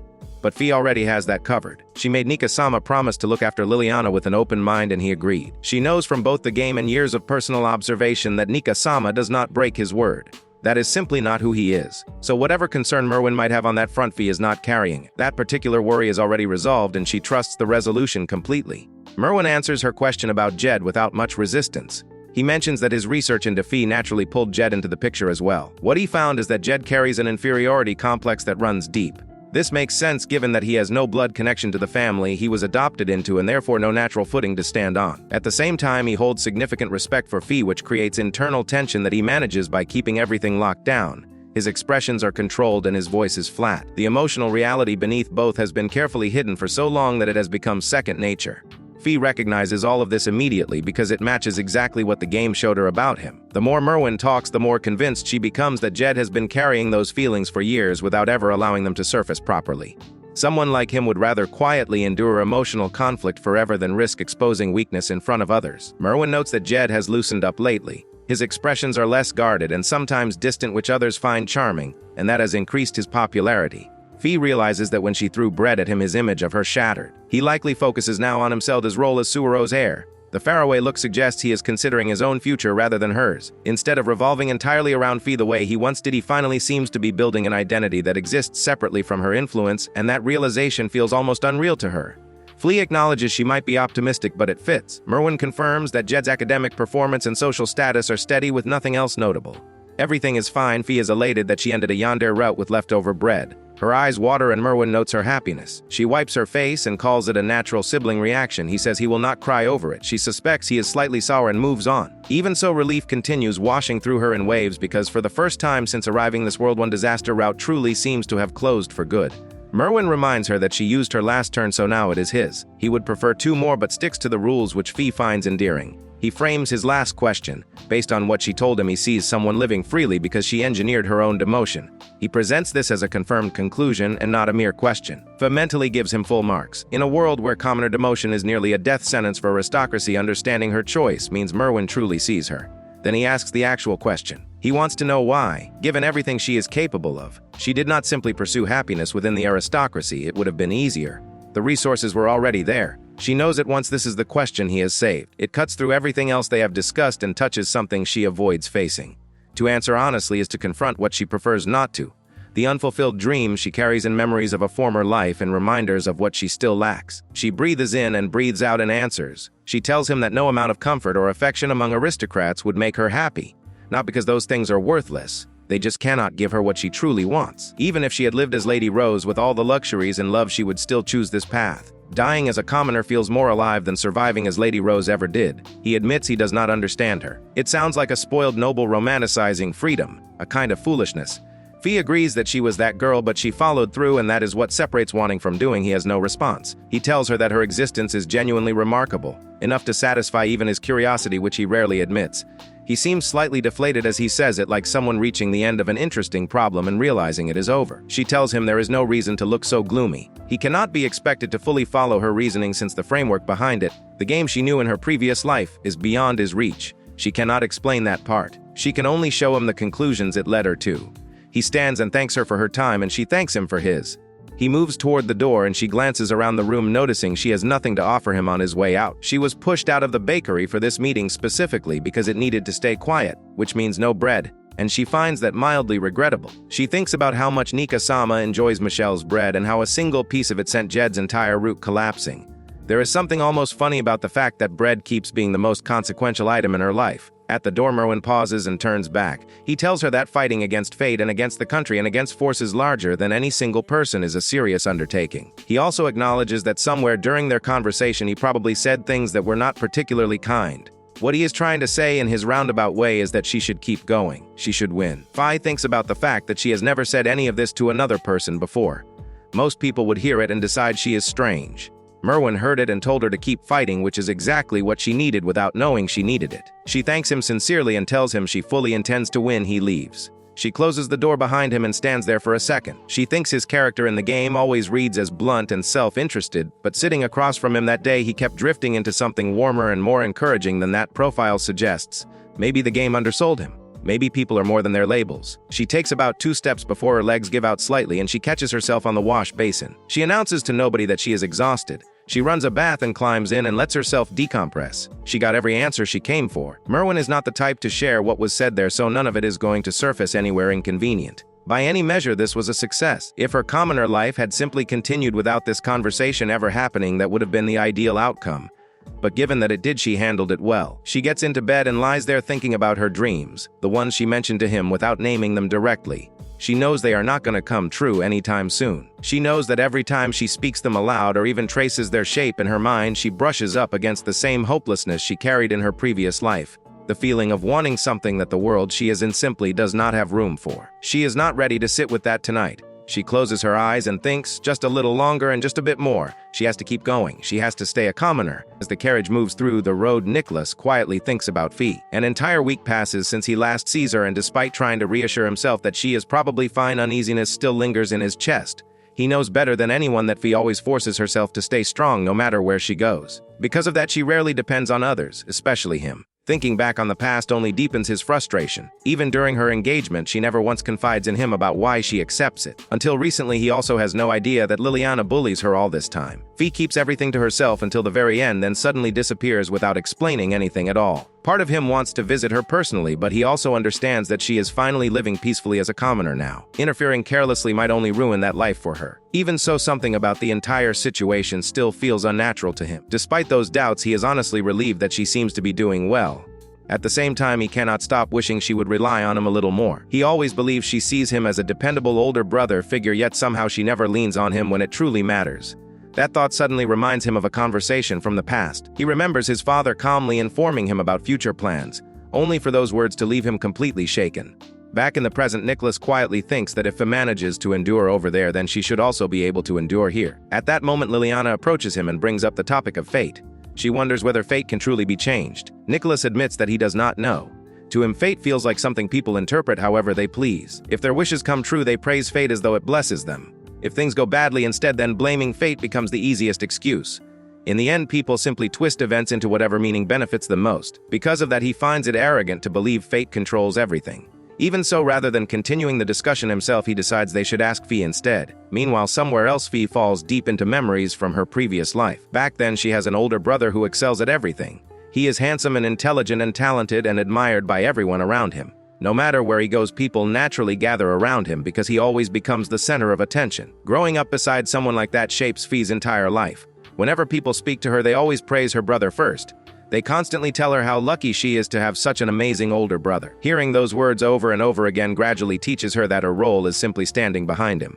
Because of that, she spends her entire childhood trying not to become a burden. She carefully watches her actions and suppresses her own feelings and constantly worries about inconveniencing him. People repeatedly warn her not to hold him back and not to upset him and not to interfere with his future. Over time, she starts living entirely around her brother instead of herself. Eventually, when she enters high school, she decides to live alone. She convinces herself that staying near him would only continue making his life harder, so she persuades her parents to allow it. Even then, her brother still visits her school and the house where she lives by herself. Since nobody is there to watch them anymore, the pressure only grows stronger in her mind. By the time she enters university, she becomes desperate to distance herself from him completely. She intentionally makes herself difficult to track down and uses every possible method to stay hidden. For the first time in her life, she finally feels free enough to be herself. Even if only briefly, she finally experiences happiness that belongs to her alone. Then, on what should have been an ordinary day, everything suddenly falls apart. She runs into her brother again unexpectedly. At first, she believes she has changed enough to ignore him now. She convinces herself that things will be different this time. However, the moment she actually sees him, all her old habits immediately return. Without thinking properly, she panics and runs away from the crowded street. In a rush, she gets hit by a car. That memory still crushes her completely. She blames herself for acting recklessly and impatiently. At the same time, she also hates how obedient and weak she becomes around her brother. She spends her whole life following the path others decide for her until she eventually turns into nothing more than a doll moving according to someone else's wishes. Even at the very end of her previous life, she never manages to overcome him. That regret continues haunting her after death itself. She hates the fact that fate constantly drags her around according to her brother and her family and everyone else's expectations. She spends her life acting according to a script that never truly belongs to her. Now, after being reborn into another world entirely, she refuses to become that kind of doll again. This time, her brother cannot overshadow her anymore. Still, rebirth also robs her of the chance to ever properly compete against him. Because of that, she eventually decides that instead of defeating her brother, she will defeat fate itself with her own strength. The overwhelming memories suddenly crash into her all at once. Unable to endure them calmly, she rushes into the bathroom and slams the door shut behind her. As nausea rises in her throat, she realizes the memories she loses after reincarnating finally return to her. Prince Seth's behavior earlier reminds her too strongly of the trauma from her previous life, which is exactly why she unconsciously avoids thinking too deeply about her brother all this time. Even though she remembers being reborn, she completely forgets the details surrounding her death until now. All this time, she desperately clings to the dream of becoming a peaceful commoner because it allows her to keep moving forward without looking back. She convinces herself that her previous life already ends and that only her current life matters now. Even so, she cannot fully erase the past no matter how hard she tries. Part of her wishes this entire world is only a dream. If that were true, she at least wishes it could have been a happier one. Unfortunately, her condition worsens to the point where she feels too unwell to work properly. Even so, she forces herself to think rationally. No matter how sick or emotionally unstable she becomes, she still needs to personally inform her workplace if she cannot come. Unlike her previous world, there are no phones here. Simply disappearing would make her look irresponsible and unreliable as an employee. Because of that, she forces herself to get ready anyway. At the very least, she wants to avoid causing problems for others. The next morning arrives quietly with birds chirping outside. As she walks through town, she notices how peaceful everything still feels around her. Realizing that endlessly drowning herself in misery will solve nothing, she slowly tries to calm down. For now, she decides she needs a new dream beyond simply becoming a commoner. With that thought in mind, she finally arrives at the bakery and meets Michelle and greets her good morning. As Fee rests, he observes her quietly and informs her that her complexion looks better than before. He still insists that she should stay in bed and rest properly for the day. He then adds that having a visitor around would make it difficult for her to rest, so he decides to leave. As he turns to go, Fee suddenly grabs his clothes. The moment lasts only briefly before she lets go again. She immediately becomes tense, thinking that the gesture might have been noticed. She worries that he might have realized she was holding onto him. He looks back at her, then silently places a blanket over her before finally sitting down again instead of leaving. Fee becomes even more confused by his behavior. She reflects that she always tries to maintain distance from him, so her earlier action feels completely out of character. Because of that, she decides she should explain herself properly since she already understands the reason behind it. Without delay, she pulls the blanket closer and begins speaking. She admits that she feels jealous of Seth. When he asks what she means, she continues by explaining that despite having everything, Seth never shows arrogance or looks down on others, and he treats people with kindness. Having a brother like that is something she always envies. As she speaks further, she realizes that her feelings connect deeply with memories from both her noble past and her previous life. She understands that she must have been carrying jealousy unconsciously without noticing it before. When she was still in the game world, she never fully realized it, but now that everything feels real, she clearly understands the bond between siblings that she always desired but never had. That warmth and affection becomes something she constantly longs for. Unable to hold it in, she admits through tears that she also wanted that kind of family bond. At the same time, she understands that this is only emotional weakness and nothing more. She cannot choose her brother, and that remains an unchangeable fact. Because of that, she already accepts her situation and chooses to live as a better version of herself instead of clinging to regret. She reminds herself that she already decides to fight against fate and live as a commoner. He suddenly responds by saying that even though they are not related by blood, he still sees her as his precious younger sister and asks if that is acceptable. Fee immediately rejects the idea in her heart. She reflects that he is kind to her and always treats her gently, but she still cannot accept him in that role. She replies that it is not acceptable, explaining that Nicholas remains Nicholas and no one can replace her real brother. She insists that she only has one older brother and that position cannot be replaced by anyone else. She internally acknowledges that even now her brother's presence continues to affect her deeply and she still struggles to let go of him. She concludes that accepting another person as her brother would change nothing in her heart. Even though she wants to move forward, that boundary remains firm. He then changes the topic and asks whether she believes fate can be changed. The question unsettles her because she cannot tell whether it carries meaning beyond simple curiosity.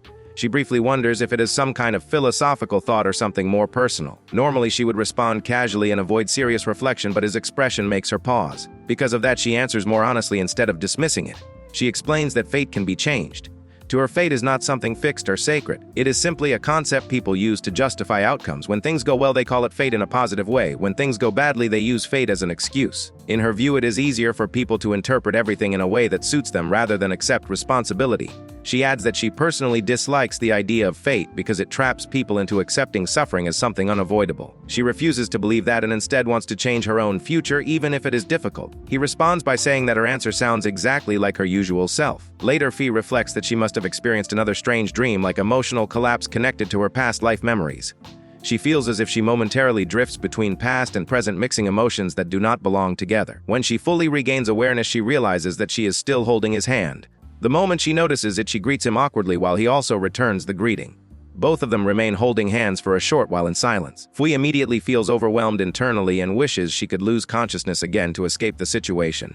She becomes mentally confused because she has too many things she wants to ask and no clear idea how to act. As he slowly begins to withdraw his hand, she quickly forces herself to recover. She decides to pretend nothing unusual happens and mentally prepares to reset the situation. However, instead of continuing the act, she suddenly sits up and apologizes. She explains that she holds his hand earlier without permission and that his kindness allows her to sleep peacefully. Because of that, she requests him not to indulge her behavior again in the future. She also cannot openly accept any punishment or consequences for her actions because doing so could expose too many hidden truths, including her connection to Liana and Seth. If that information spreads, her peaceful life as a commoner would end immediately. He questions why she is apologizing. Fee becomes internally frustrated, thinking that he should already understand the seriousness of the situation. She lowers her head and continues apologizing, explaining that she wastes his valuable time due to her selfishness. He quietly repeats her words about wasting time. She then notices the guard standing nearby and becomes more aware of the situation. She feels uneasy but also notices that the guard seems slightly annoyed, though she does not understand why. He tells her to raise her head and informs her that he comes because he wants to and he stays because he chooses to. He adds that he considers his time well spent.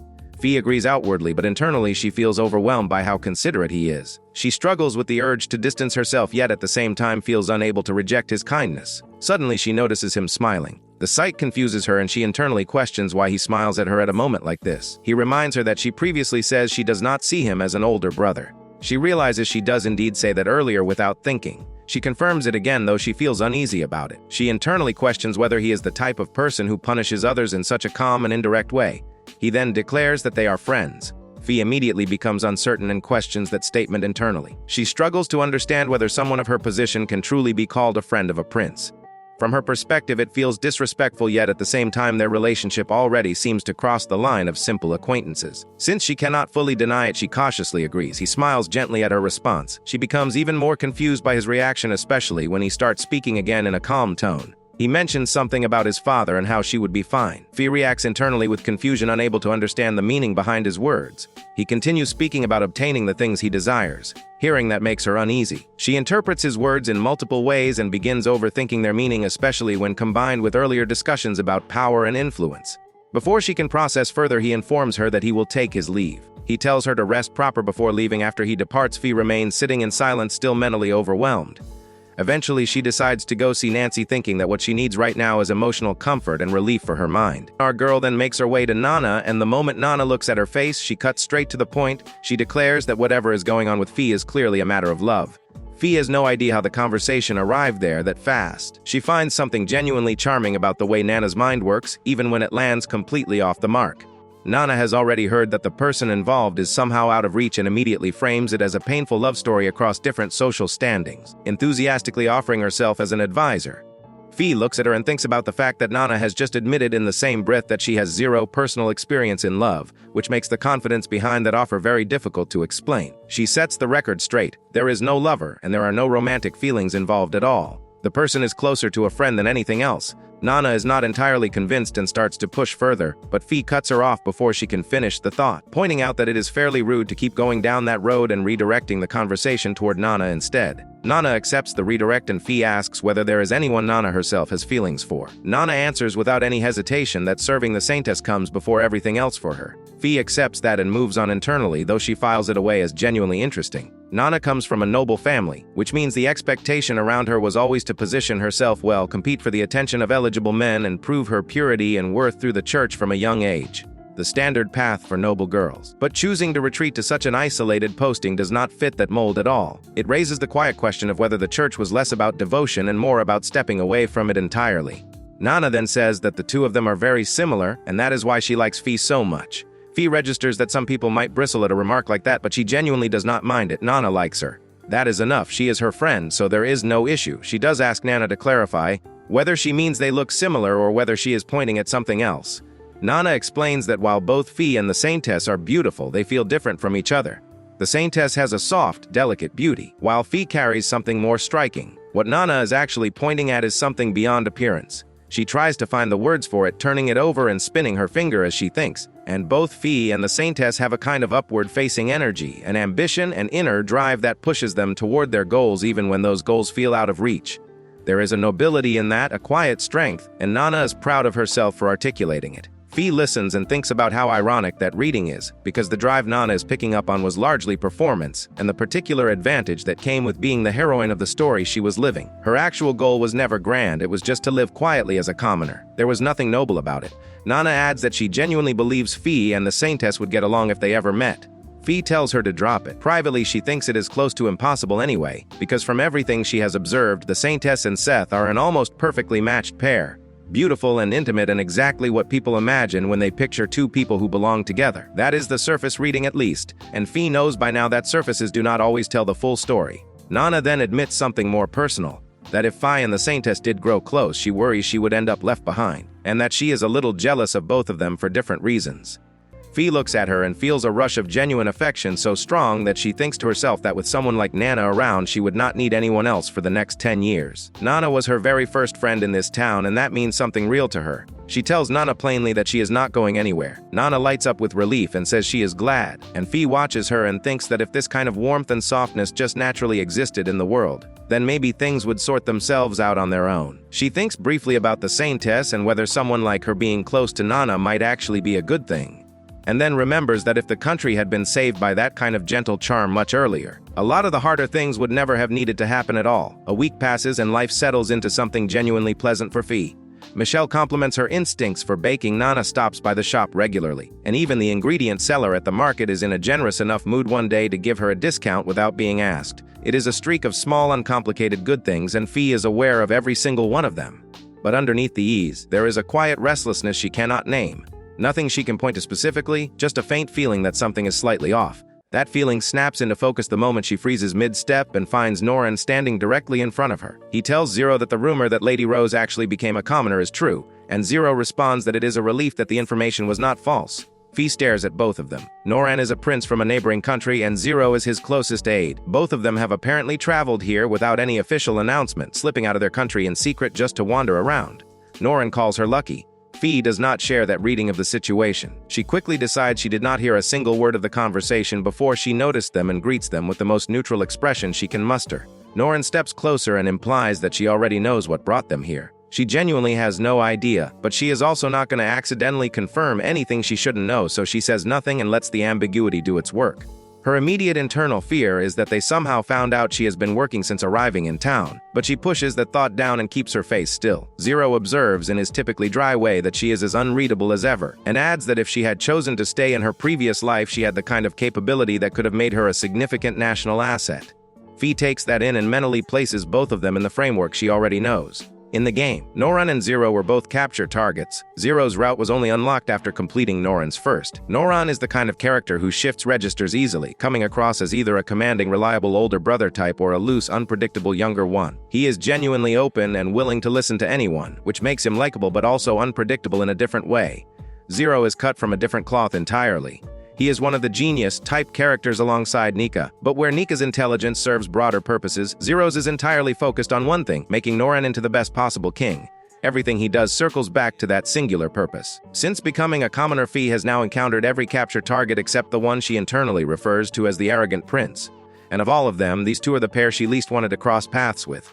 Noran starts moving toward what sounds like an actual point, and Fee immediately cuts him off and redirects them. Standing in the open market having this conversation is not something she is willing to do. They came here without official authorization, and the last thing any of them needs is for Noran to be recognized in public. The fallout when they returned home would be significant. Zero agrees without much resistance, though he makes his feelings about roundabout approaches clear. The solution they land on is moving to her place, and Fee already has a sinking feeling about it before they even start walking. On the way there, Noran notices she has cut her hair and asks about it with the casual ease of someone who has no idea that the question could land badly. Fi thinks about how the same words directed at actual noblewomen who had just surrendered her status might have felt like a small deliberate cut. Noble women treat their hair as a marker of identity and effort. But Noran is not calculating anything. He is just someone who says what he notices without running it through a social filter first. He follows it up by saying he personally prefers short hair, and Fee registers that this is the kind of line that would mean something significant to the heroine in the game context. From where she is standing, it is just a comment. She tells him it suits her fine and leaves it there. She privately thinks that if she had arrived in this world without her past, life memories and was experiencing this as a genuine former noble trying to adjust, that comment about her hair would have stung in ways he would never have intended. That is just how he is. Honest to the point of occasionally walking straight into things without realizing it, but never cruel about it. By the time they reach her door, Noran looks around and apologizes for the size of the space, which Fee had already completely anticipated. Zero moves things forward and tells Noran to get to the actual purpose of the visit. They sit down, and Zero asks how much Fee knows about their country and then specifically whether she has any knowledge of the Girl of Prophecy. Fi had already suspected it was heading there. She keeps her answer minimal. She has heard of the rare revelations that sometimes come through church members, which is about as vague as she can make it. Zero confirms that is what he means, then draws a clear line between the usual kind of prophecy, the sort parents used to frighten children into behaving, and what their prophetess actually did. What she did was specific. She predicted a real national crisis and then, rather than delivering the warning through any dramatic or religious channel, she simply told this country's King Edward to share it publicly as though it were ordinary information. That detail lands heavily for Fee. That was exactly what she told the king to do. The fact that Zero knows that specific instruction narrows things down considerably, and she understands immediately that this conversation is not going where she hoped it might. The detail about the king troubles Fee immediately. The instruction she gave him, to release the prophecy publicly as though it were completely routine information rather than a divine warning, was something only the two of them should have known about in that level of specificity. The fact that Zero is referencing it now means the king shared details of that private conversation at some point, and Fee cannot work out why or why Zero is choosing to bring it up in this particular moment rather than any other. Zero keeps going and explains that because the warning reached King Edward when it did, he was able to identify the crisis early enough to organize assistance before it spiraled into something unmanageable. Hearing that pulls Fee into the broader picture she already carries in her head. The world she lives in was built on the bones of a game called Nation Savior Lady Rose, and the structure of that game is something she knows well. The title itself tells you the ending. No matter which romantic route the heroine pursued, the story always converged on the same crisis point near the end. A war would break out with Noran's country. The heroine would pick up on the warning signs before anyone else did, and depending on which route she was on, she would resolve it through different means: domestic policy, military maneuvering, diplomatic channels, and emerge from the other side having saved the country. That is where the name came from. But Fee is not a heroine running along a predetermined path with a clean resolution at the end. She is a real person living in a real version of that world, and she had to seriously consider what would actually happen if she simply refused to play the role the story had written for her. The war would not wrap itself up on its own. Without the heroine driving events toward a resolution, casualties would mount, the conflict would drag on longer than it did in any game route, and the outcome could be significantly worse than anything the original story depicted.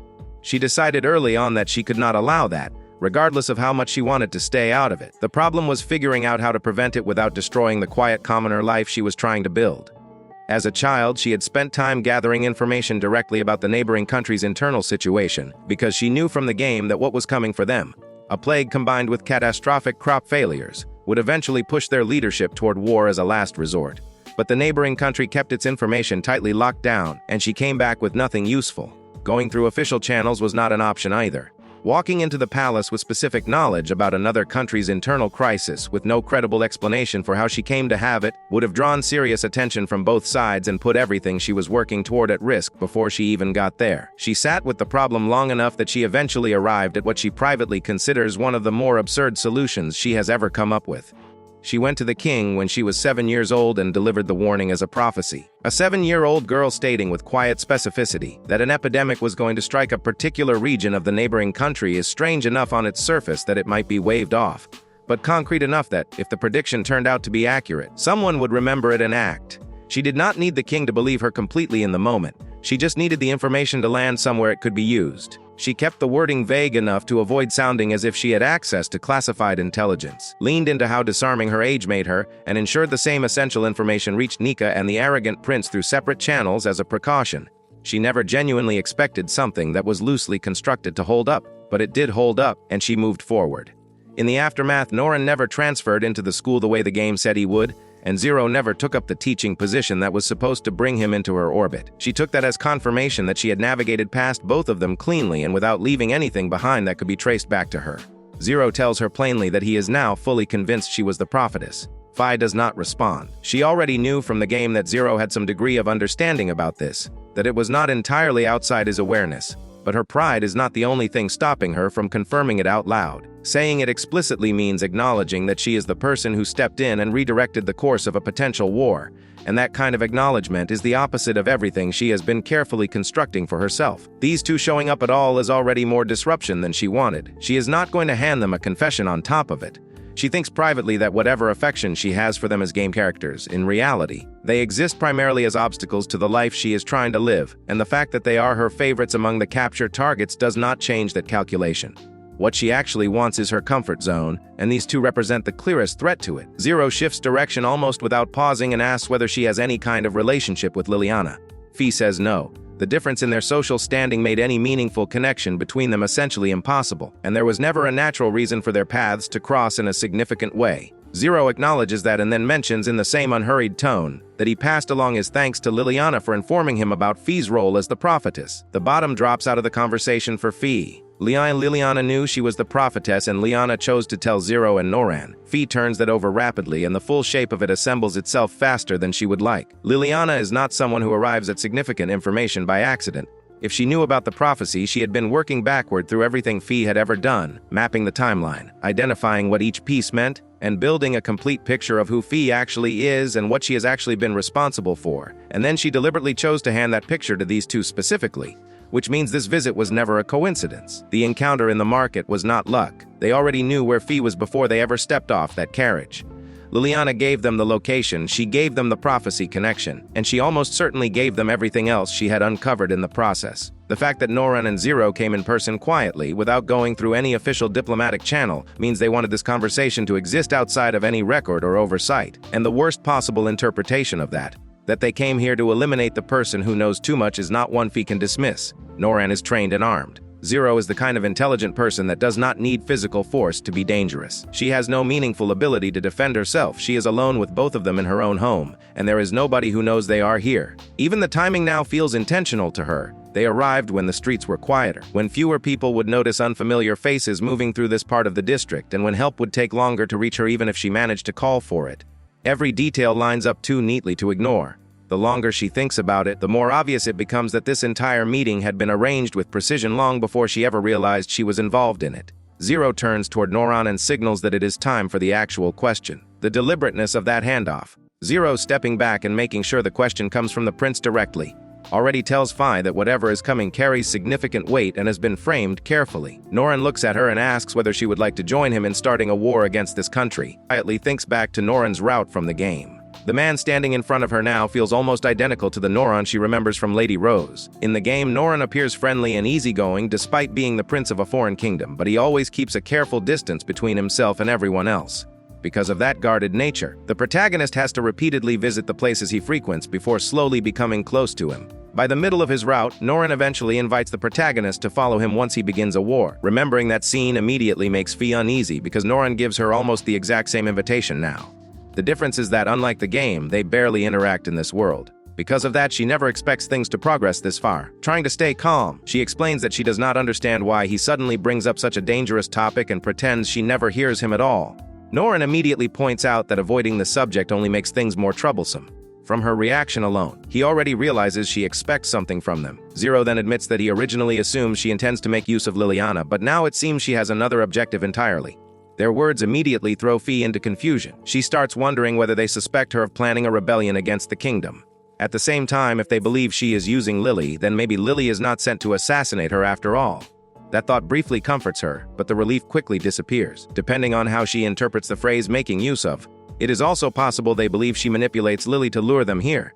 Once she looks at it from that angle, the possibility of Lily still being an assassin cannot be completely dismissed. Noran then changes his approach and offers her a deal instead. He explains that he is willing to grant any wish she desires as long as she cooperates with them. Hearing that instantly reminds Fi of the protagonist again because Noran once says the exact same thing during his route. She struggles to remember the protagonist's response before finally recalling it. Back then, the protagonist speaks about having a wish worth sacrificing everything for, yet Noran in his current state is incapable of granting it. Unfortunately, that memory provides Fi with absolutely no help. She could never bring herself to repeat such embarrassing lines. Besides, the protagonist's wish ultimately revolves around love while Fi's own wish is defeating fate itself. Noran has no power to grant something like that.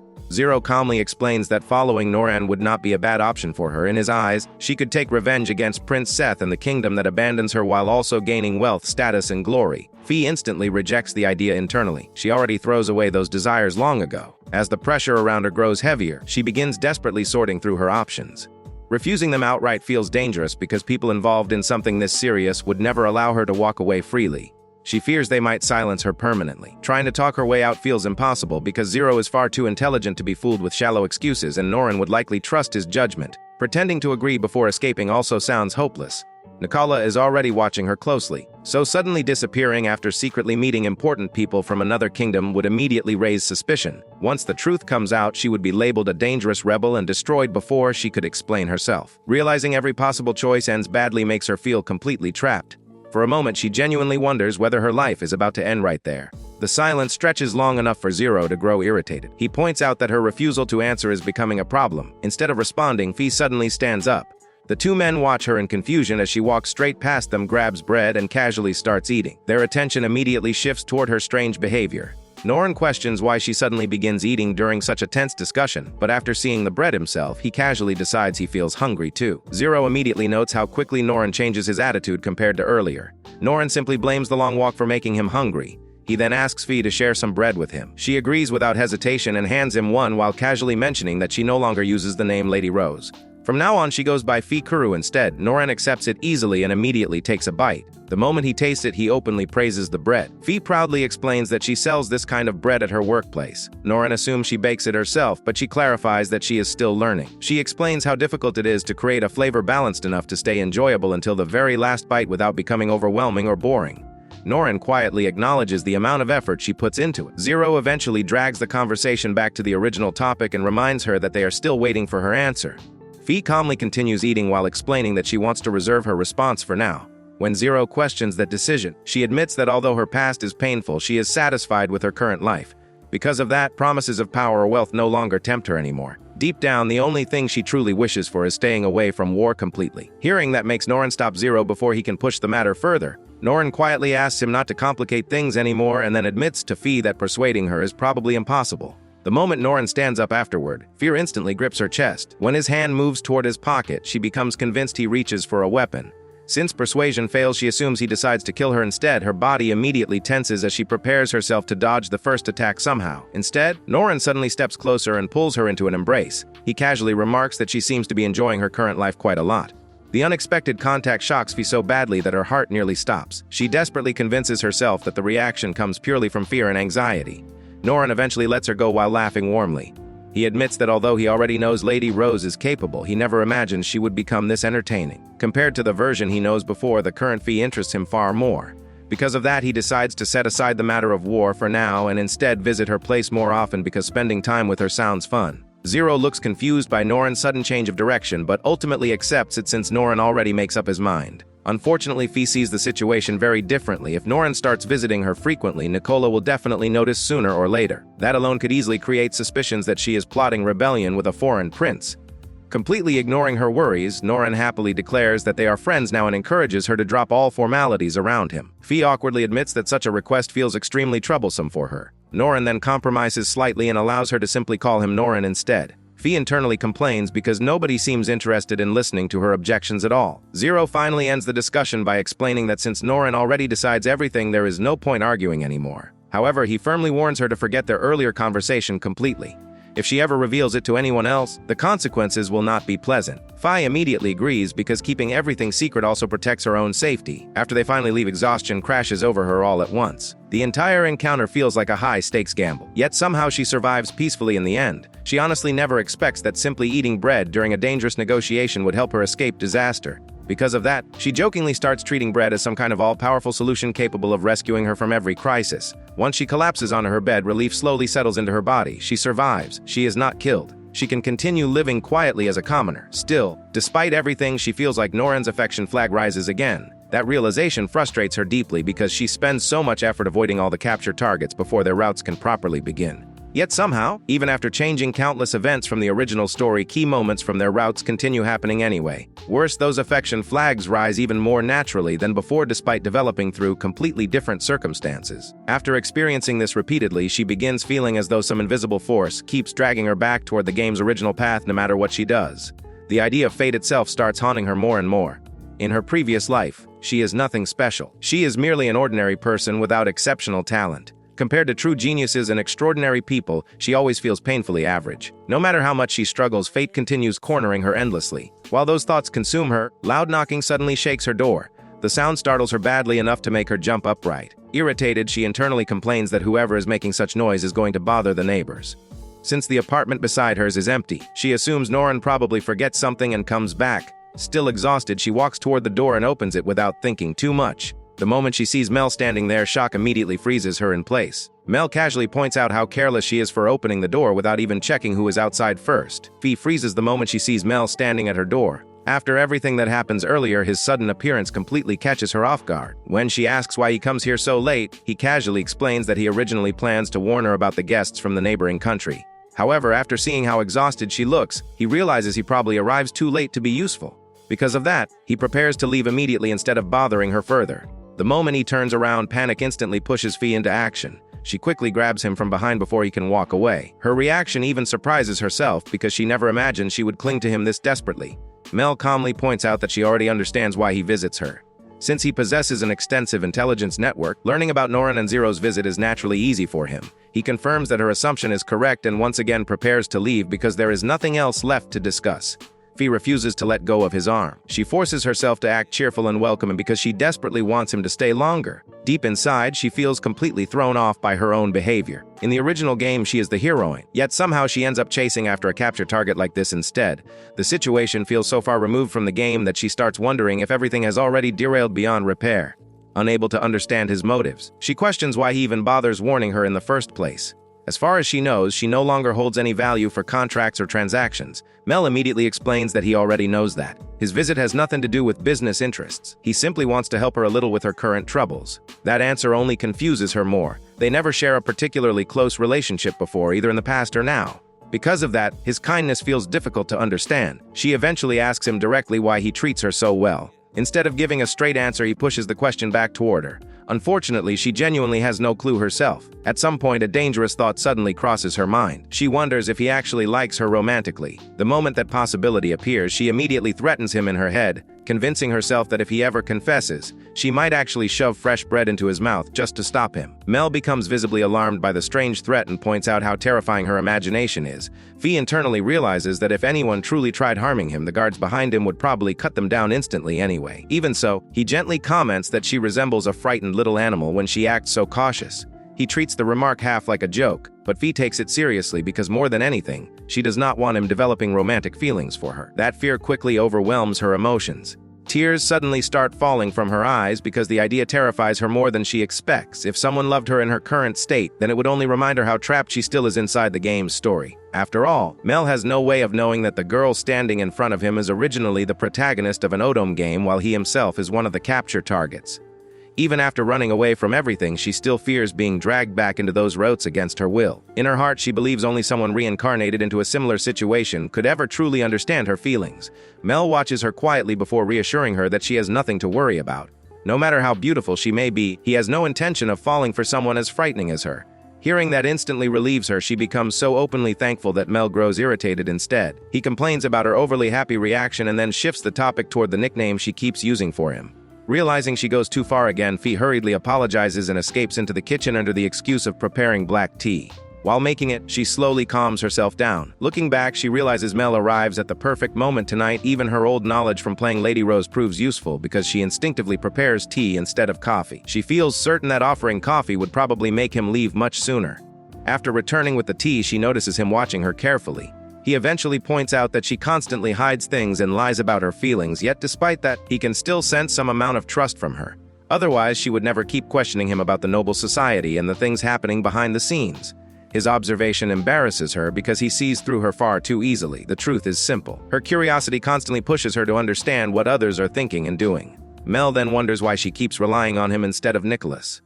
Since Nicholas grants her wish and supports her, it would logically make more sense for her to depend on him instead. Fee quietly admits that he is right. Nicholas always stands in the role of the ideal older brother in her mind, yet despite that, she still cannot bring herself to share everything with him. Meanwhile, Mel continues keeping people at a distance even while helping them kindly from the shadows. Because he never pressures her or expects anything from her, she feels strangely comfortable around him. Out of everyone, he becomes the only person beside whom she can relax and act spoiled sometimes. Unfortunately, remembering her earlier breakdown makes her want to erase the entire moment from existence. More than anything, she still wants to defeat fate itself. As the silence stretches, she notices his teacup becoming empty. If things continue like this, he will leave soon. The thought immediately makes her restless again, so she quickly offers another serving of tea before he can refuse properly. She insists so strongly that he eventually accepts it. Fee secretly feels relieved because keeping him here a little longer improves her mood considerably. For tonight at least, she allows herself to depend on him slightly more than usual. Now that she successfully delays his departure, she desperately searches for another topic to continue the conversation. Eventually, she brings up his personality instead. She explains that the version of him she knows acts far more calculating and distant. He usually speaks gently while carefully observing others from afar without truly letting anyone close. Compared to that image, the Mel in front of her feels much more blunt and straightforward. At first, she assumes he is cold, but over time she realizes he is actually a kind person who quietly looks after others. To her, he almost feels completely different from the Mel she remembers from Lady Rose. While comparing those versions of him, she slowly realizes she likes both sides of him anyway. Mel becomes curious about how much she already knows about him. He admits that if she were anyone else, he probably would not behave this way around her at all. That answer makes Fee smile unconsciously, since he is her favorite character from the game. Hearing those words genuinely makes her happy. Mel then notices how casually she speaks compared to before. Fee admits that speaking formally feels exhausting now. Since he already witnesses her uncultured side, she decides there is no point pretending anymore. Mel teasingly points out that she would probably be better off showing that side to Nicholas instead. Eventually, he stands up again and prepares to leave now that she seems calmer. Fee thanks him sincerely for staying with her. Before he can leave completely, she suddenly remembers the question he avoids earlier and demands an answer again about why he treats her so kindly. Mel immediately reminds her that she already uses up her questions during their previous exchange deal. Fee stubbornly argues that the earlier agreement only applies to business matters while this conversation happens between friends instead. Her reasoning leaves him speechless for a moment. Meanwhile, Fee quietly notices that he never denies the word friends. Even so, Mel refuses to answer properly. He explains that revealing the truth would only make her feel worse. That explanation immediately sends her imagination spiraling again. She becomes convinced the only possible reason must be romantic feelings and nearly shouts the accusation aloud before stopping herself. Instead of continuing the argument, Mel simply leaves while excusing himself calmly. Fee quickly runs after him verbally, asking him to visit again sometime. Mel pauses before questioning whether she truly has no friends at all. She admits that while she technically has friends, none of them are people she can comfortably show her plain and honest side to. Because of that, she genuinely enjoys spending time with him. After hearing that, Mel only replies that he will return if he feels like it. Even that vague answer satisfies her enough to smile brightly while watching him leave. Meanwhile, somewhere else inside the church, the saintess sits quietly in front of God and prays. While thinking back to her older brother's strange words from the previous day, she thanks God once again for blessing her life. At that moment, Nancy unexpectedly arrives at the church and becomes startled upon seeing the saintess there alone. The saintess gently invites her to sit and talk together for a while. Nancy becomes completely confused about why someone like the saintess suddenly approaches her. As they begin speaking, the saintess quietly reflects on fate. She explains that the world often feels controlled by unavoidable forces that ordinary people cannot escape from. As the powerless daughter of a viscount, she constantly feels like nothing more than a chess piece moved around by smarter and more powerful individuals. Even while understanding that reality, she still grows exhausted from it all. Because of that, she simply wants to speak with someone who appears untouched by those complicated schemes and burdens. Nancy apologizes honestly because she struggles to fully understand what the saintess means. Realizing her explanation sounds too heavy, the saintess softens her words and admits that she merely wants someone to talk to casually. Nancy happily agrees to that instead. Since they meet several times before without properly introducing themselves, the saintess finally introduces herself as Liana Inashi. Nancy then shyly introduces herself in return and explains that people usually call her Nana. Afterward, the two girls sit together and continue chatting peacefully. Neither of them realizes that this meeting itself is another cruel twist of fate already waiting to shape their futures. Whether this encounter becomes a blessing or disaster remains something only God knows. Next morning, Fee returns to the bakery and works like usual. While watching her handle the customers and prepare the bread, Michelle notices how much she improves recently. She points out that Fee already becomes quite skilled at baking and naturally adapts to serving customers too. To Michelle, it feels like Fee finally settles comfortably into the job. Fee feels happy hearing that, though she still believes she has a long way to go. As she watches the buns baking inside the oven, her thoughts drift toward everything that happens recently. Without realizing it, she praises Michelle's bread again and calls it amazing.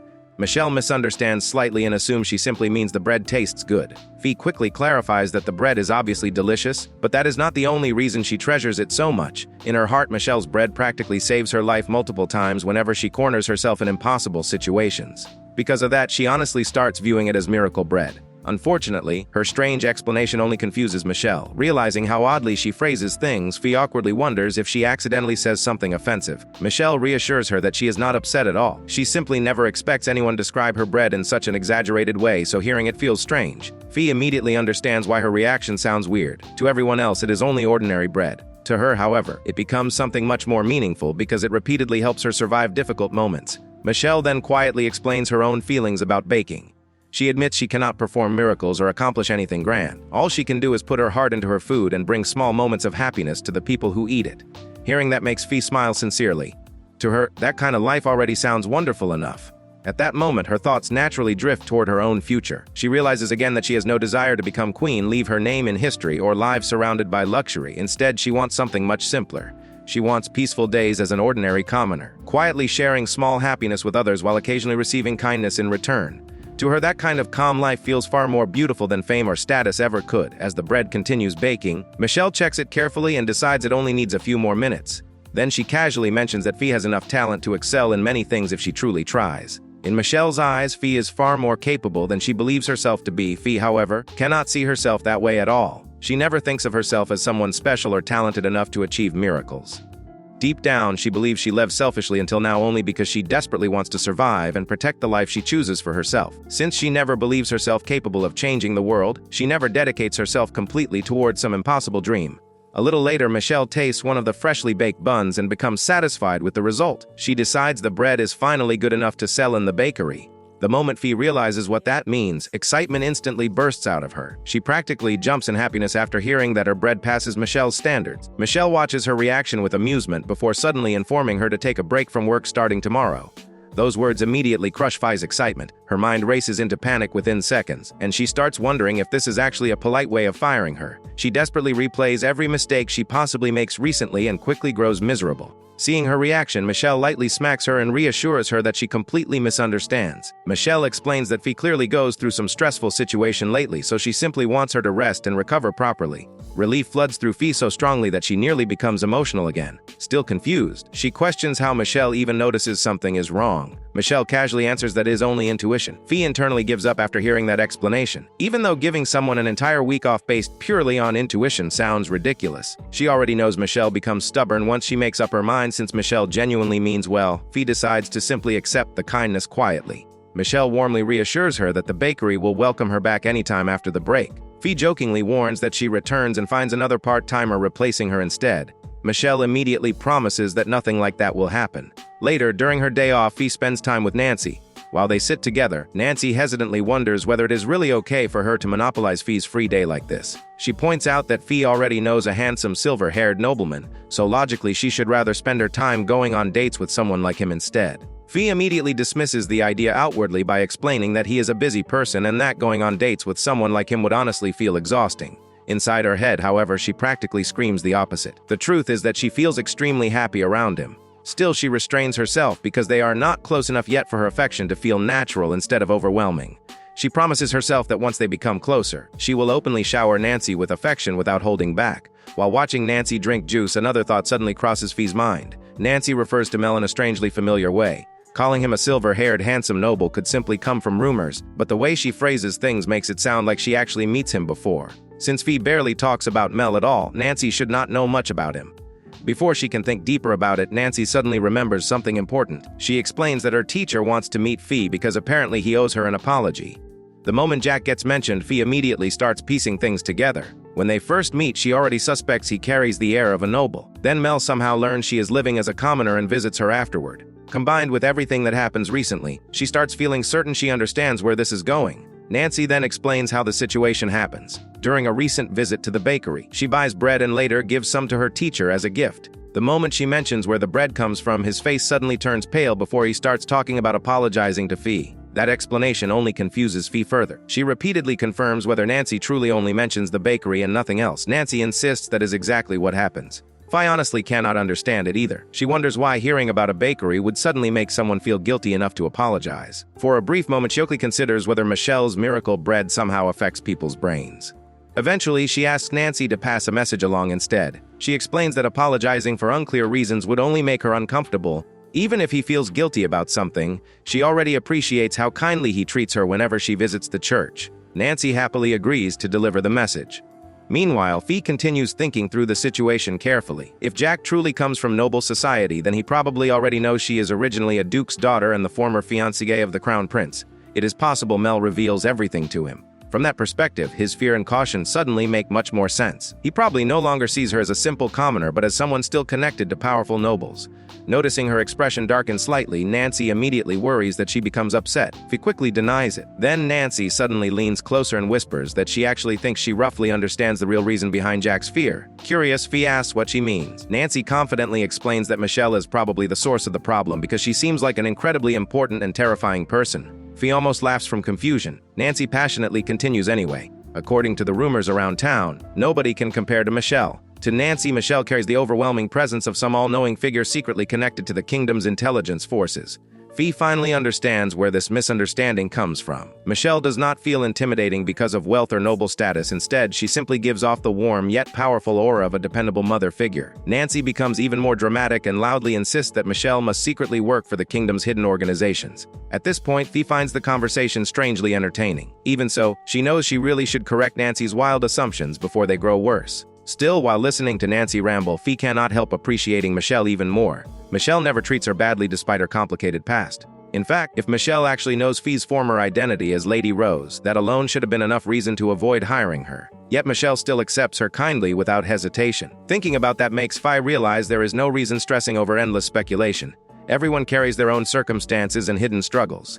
Nancy then suddenly turns serious and explains that people live according to their own reasons and situations. Because of that, she warns Fee not to trust others too easily without understanding how the world works first. Hearing such a lecture immediately catches Fee off guard. Only moments ago, Nancy passionately creates absurd conspiracy theories about Michelle. Yet now she suddenly speaks with strange wisdom. Fee stares at her in disbelief and silently wonders how one person can feel so random and inconsistent at the same time. Nancy, completely unaware of Fee's thoughts, proudly declares that she herself is perfectly fine no matter what because that is simply who she is. As Fee watches Nancy smile with complete innocence and sincerity, words like circumstances and reasons suddenly stop fitting her at all. If you guys want to see third part, comment the word spider and we'll drop part 3, and also subscribe, like and comment until we meet again.